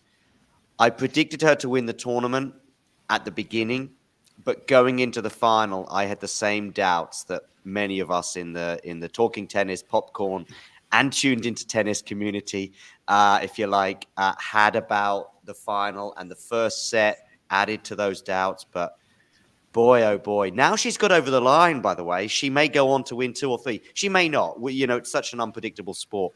But now she's gone. But I do think that the first one is huge. I think if she may go on and win 2 or 3 slams, maybe 4 or 5, who knows? But I don't think that would happen without the first, if that makes any sense. Yeah, absolutely. I mean, the first being a championship you win when you double faulted on your very first championship point in a major final ever. I mean, I don't know if she can just kind of, watch that and be like, hey, I overcame that and overcame everything else in my career. Why can't I win 2, 3 more? I mean, that's what I would be feeding into her ear if I was in her camp, on top of the just great vibes it must feel like to finally get your hands on such a big trophy after being nearly there, and being talked about for so long. Nick, let's have a word on the runner-up, Aryna Sabalenka. Sorry, Rybakina. Sorry, if people are just tuning in, they've just woken up wherever they are. They love Sabalenka, and they've just heard me say that. They're going, oh, she's lost. No, people. Sabalenka's won. Rybakina. Let's have a word on her, Nick. She had a very good start. I just think. I think she's. I think the big lesson. Well, other 2 big things I'm going to take away from this Australian Open. So one of the big things I'm going to take away from this Australian Open is never underestimate Elena Rybakina. And I thought she might win this final. I am very pleased to be proved wrong. I think Aryna Sabalenka showed a lot of grit and fight and heart and nerve to win that one, to come back in the way that she did and just keep bludgeoning Rybakina. But fair play to Rybakina. Like, she handled the occasion really well. She withstood a lot of what Sabalenka threw at her. She kept herself in it. She should be proud of the performance she put in today. She needs to fix that first serve in percentage. That's the thing she needs to work on right now. But yeah, I think she is a very worthy top 10 player, and is going to be a contender for a while to come. Oh, these are emotional scenes we're witnessing here with her team and in tears. Listen, talent-wise, Aryna Sabalenka has been a Grand Slam champion in the making for a couple of years at least. But with those semi-final defeats you touched on at the beginning of the program against Pliskova, Layla, who was the other one? Oh, Swiatek, where she was a breakup in that third set. And you started to worry. And then Lynette, she went a breakdown at the beginning of that semi-final against Lynette. But she is with the exception of Swiatek, of course, she's the second best player in the world right now. And she was the best player in this tournament. And she's been the best player in 2023. And perhaps even since the US Open, been the best player in the world during that 5-month period. We have annual rankings for a reason, and that's why she's number 2 in the world, of course. And Iga, no one's going to be taking that number 1 ranking from her for a while, as I think also you touched on in the stream. But Miles, I know I'm saying it again, but just really, really pleased for Aryna. I was clapping and getting involved. Nothing against Rybakina. I just want to see, a bit more equilibrium, if you like. Yeah, for sure. And it's a lovely story arc, like I've said. I mean, anybody that looks at the 2022 Australian Open footage and thinks that that's going to be your champion in 12 months' time, good on you for thinking that, because I sure wouldn't have. So, it's just nice to see another Grand Slam champion in the mix, and especially a Grand Slam champion that has had this building. I feel like a lot of the times in the past 18, 24 months, there have been some first-time Grand Slam champions, but we didn't really see them coming, And I think that in itself is in a lane of exciting. But this one just feels like we've been on the journey, we've been on the ups and the downs, and now we're finally at the pinnacle of the mountain and able to kind of see what all that work, hard effort, and building over obstacles has come to in this moment. I'm going to keep streaming until she lifts the trophy, because I want to get a picture of her lifting the trophy for my video that I will play probably for about half an hour. Because, guys, by the way, no offense to any of us at Talking Tennis, but our ratings go up when I play that video. People like the video more than they like us. Yesterday on the stream, by the way, one of the highlights in 6 months so far, Jamie Jethro and I were talking through the Novak Tommy Paul semi-final, and somebody joined the stream saying, "Has the match started yet?" And we said, "Yeah, it started like half an hour ago." "Oh, you're not showing it live?" And then we were like, "No, sorry, we can't." And then about 2 minutes later, "I'm leaving. This is boring." Well,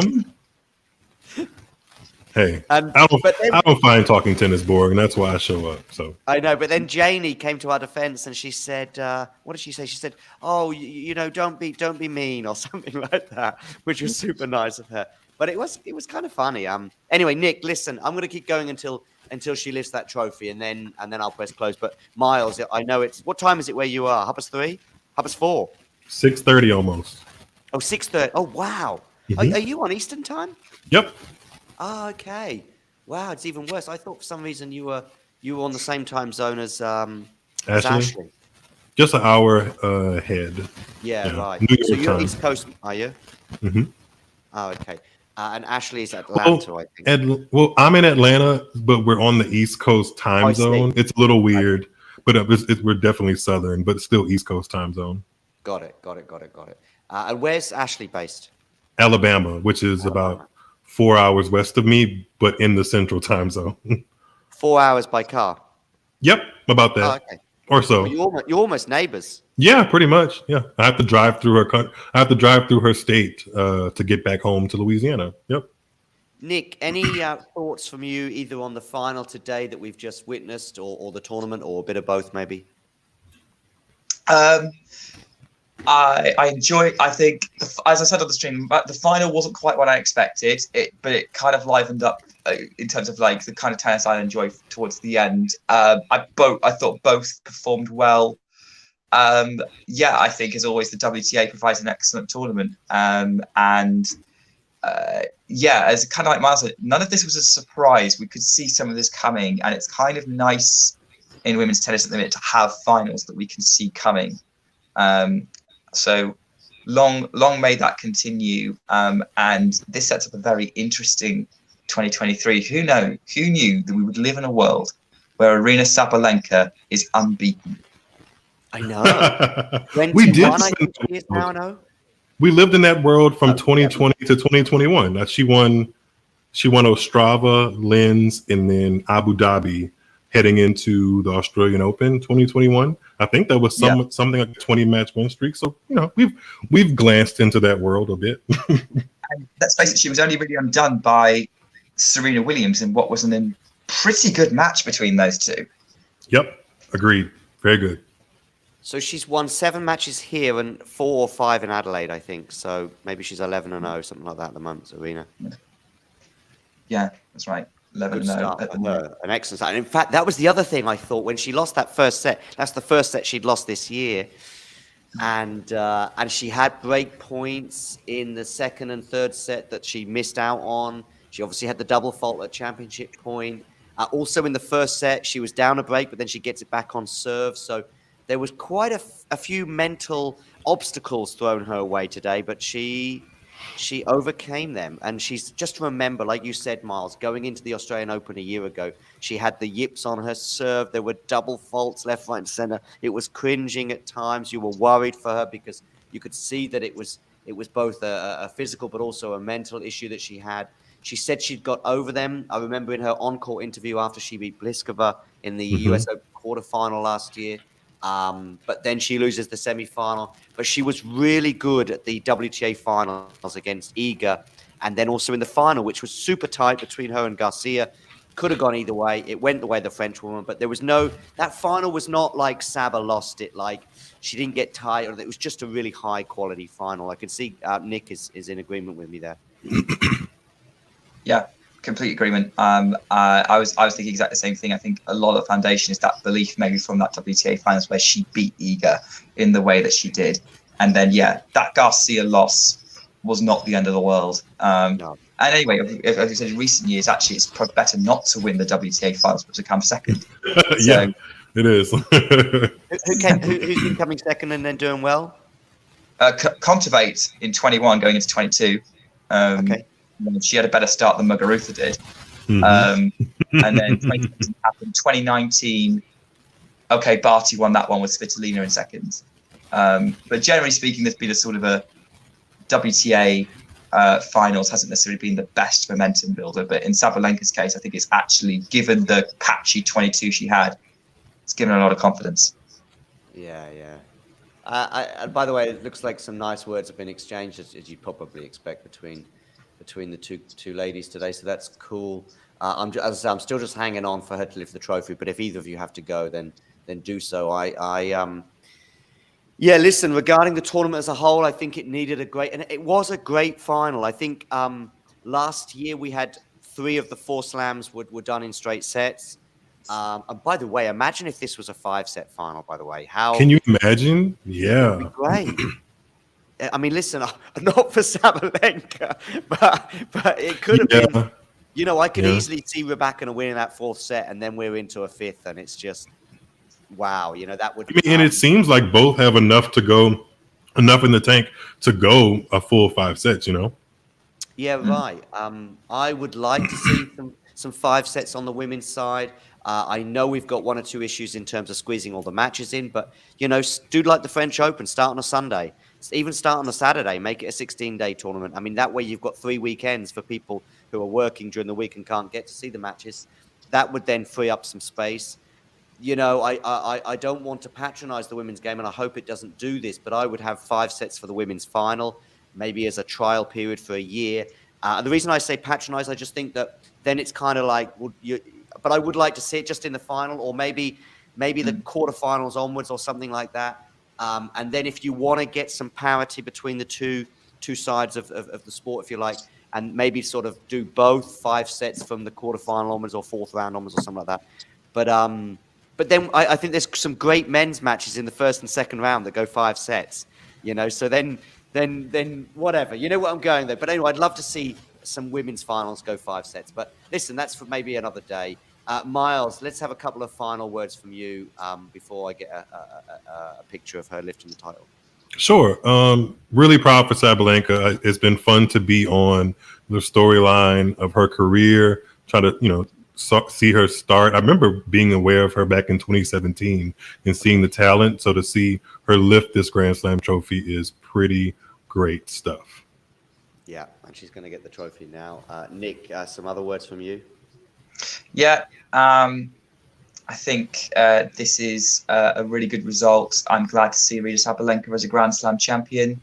And I hope that she takes our confidence from it. She thoroughly deserves this status that she now has. And well, long may this add to the absolutely brilliant products that the WTA provides us with, whether they play best of 3 or best of 5. This is the kind of stuff Billie Jean King hoped for when she started the WTA, I think. Yeah, there's been they had the what's the word for these 9 women that The original 9? The original 9, yeah. And I think there's 7 of the 9 are there, I believe. Yeah, that's accurate. Mm-hmm. But I heard the tennis podcast saying that they didn't really play it up enough, if you like. They sort of didn't give them a huge amount of airtime, if you like, before, I think, one of the semifinals, I think it was. Tennis fans are never happy enough. That's true. But listen, now she's picked up the trophy, and I've got my pictures, and I'm adding them to a video reel that I will end up playing. I will say some final words. Let's get a final word again on whatever topic you want related to this year's Australian Open, Nick. Yeah, I think that we've said a lot about what's gone before. But let's not think about the fact the Australian Open is nearly over. Let's enjoy the fact we've got one more day of tennis. There's a men's doubles final to come after this. Let's see if there's a second consecutive year of Australian success with Rinky Hichikata and Jason Kubler going for the title against some other fellow underdogs. Hugo Nice and someone else whose name I can't remember. You've got an interesting women's final between the all-Czech pair of Krejcikova and Siniakova against Shibahara and I can't remember the other one. Japanese pairing, and of course the men's final tomorrow. Novak Djokovic and Stefanos Tsitsipas. Big match, Grand Slam final. Winner becomes the world #1 in the ATP rankings. Yeah, that's kind of cool. That's a mega match. We think we know how it's going to go, but I think for a match like that, it's not going to be straightforward for Novak Djokovic.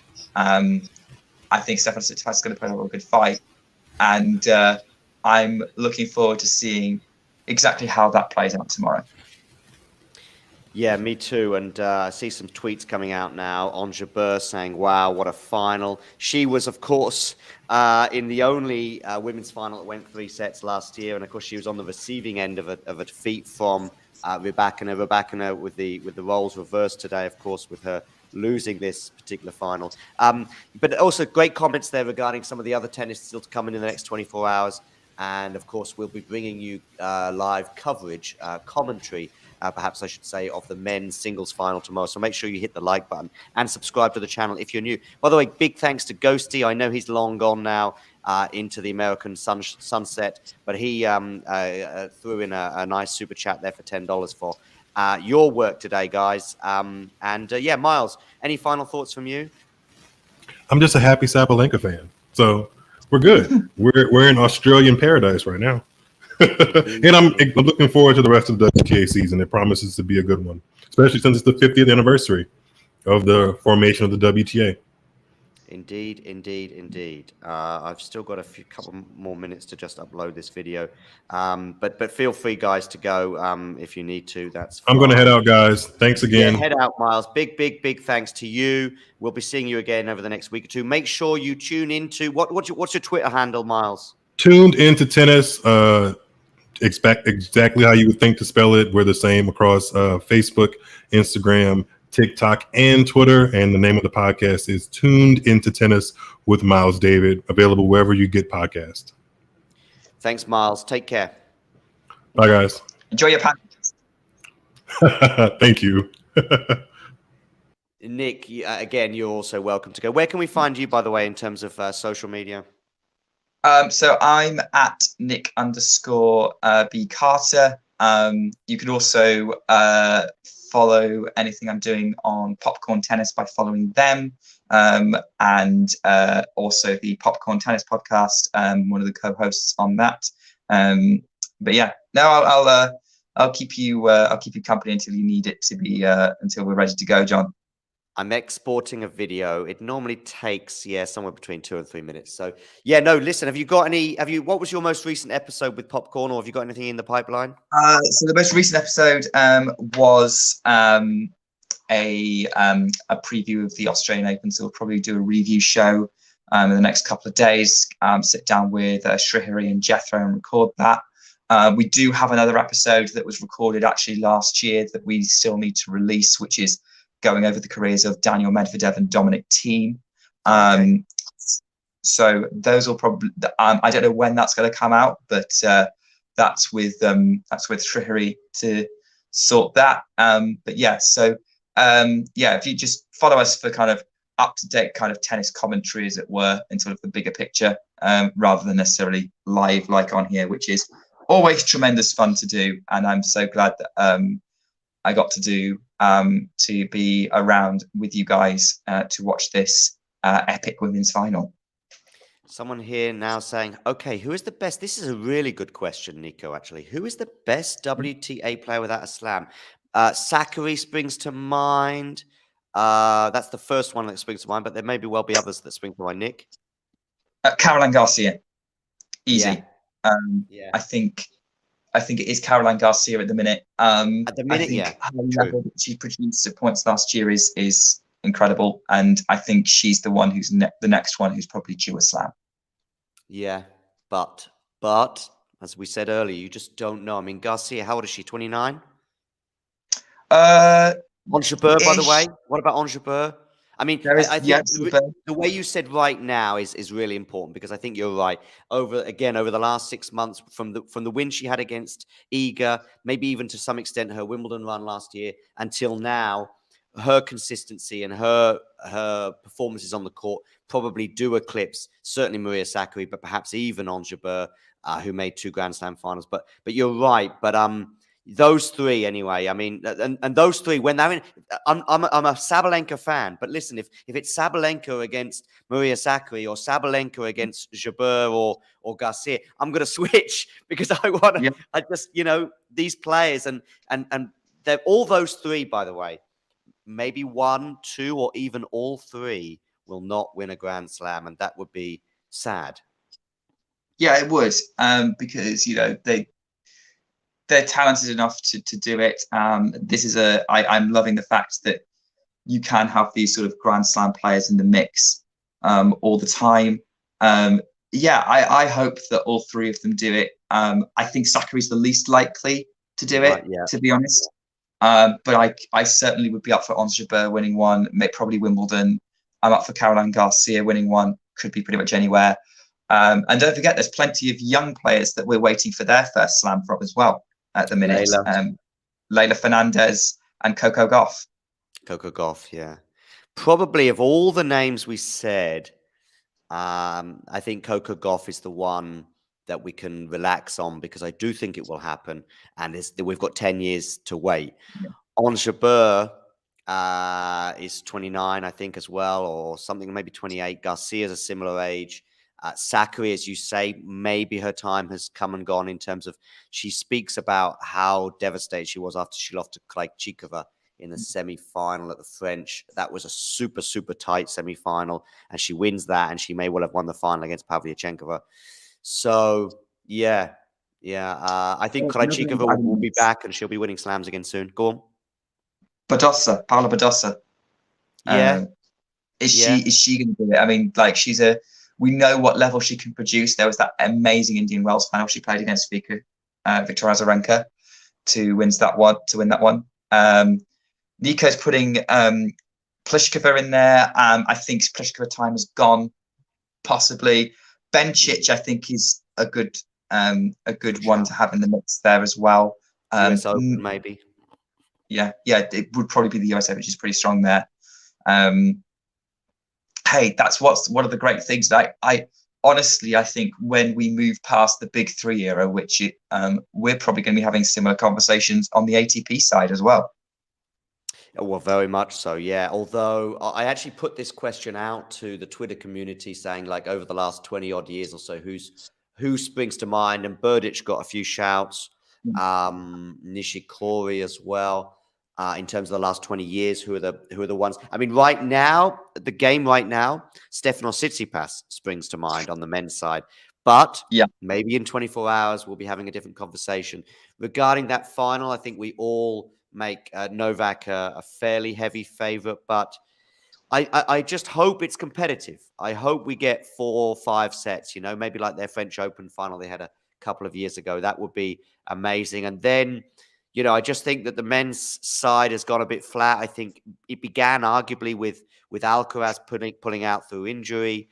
I think that does have we probably didn't realize it much at the time, but that maybe had an impact, in my opinion, on how exciting this tournament could have been, because he always brings fireworks one way or another. And then also 1 or 2 players going out early, and that's great because we get to see newbies getting to quarterfinals and semifinals. But as a result, you know, for example, Rublev Djokovic, that would have been Holger Rune would have brought it. It might have been straight sets Novak. It might have been 5 sets Novak. We may well have seen the same result, but it would have been exciting, you know. And I think Korda going out through injury as well, that could have brought a different dynamic to either the semi-final or the final. So fingers crossed we get an exciting final tomorrow. I am going to bring this to an end now because I finally have managed to upload this video. So that's cool. Big thanks to you, Nick. A quick reminder, what's your Twitter handle? At Nick_B Carter. Cool. You'll find me. I'm usually tweeting nonsense. I like your Twitter handle. I think it says 99% tennis and 1%. What is it? Tweets about tennis 99% of the time. The other 1% may surprise you. Yeah, exactly. Yeah. It's not your handle; it's your slogan or your strapline. My bio. Listen, I'm gonna just give everyone a reminder to hit that like button, subscribe to the channel if you're new. If you're watching this retrospectively, I don't know why you're doing that, because you know, I don't see why you would. I understand why you listen to a review show, but I don't know why you would listen to a live commentary, especially if it's the year like 2046. What are you doing listening to or watching this on YouTube 13 years later or whatever? Year 2046. Shout out, leave us a comment, see how it happens. But I tell you what, the one interesting thing would be is that you can now listen to us talking about Sakkari's chance has gone, and then she's done the calendar slam in the year 2024. Okay, Nick, thanks very much. Thanks very much, John. I'll speak to you soon. Cheers. Bye-bye. Bye.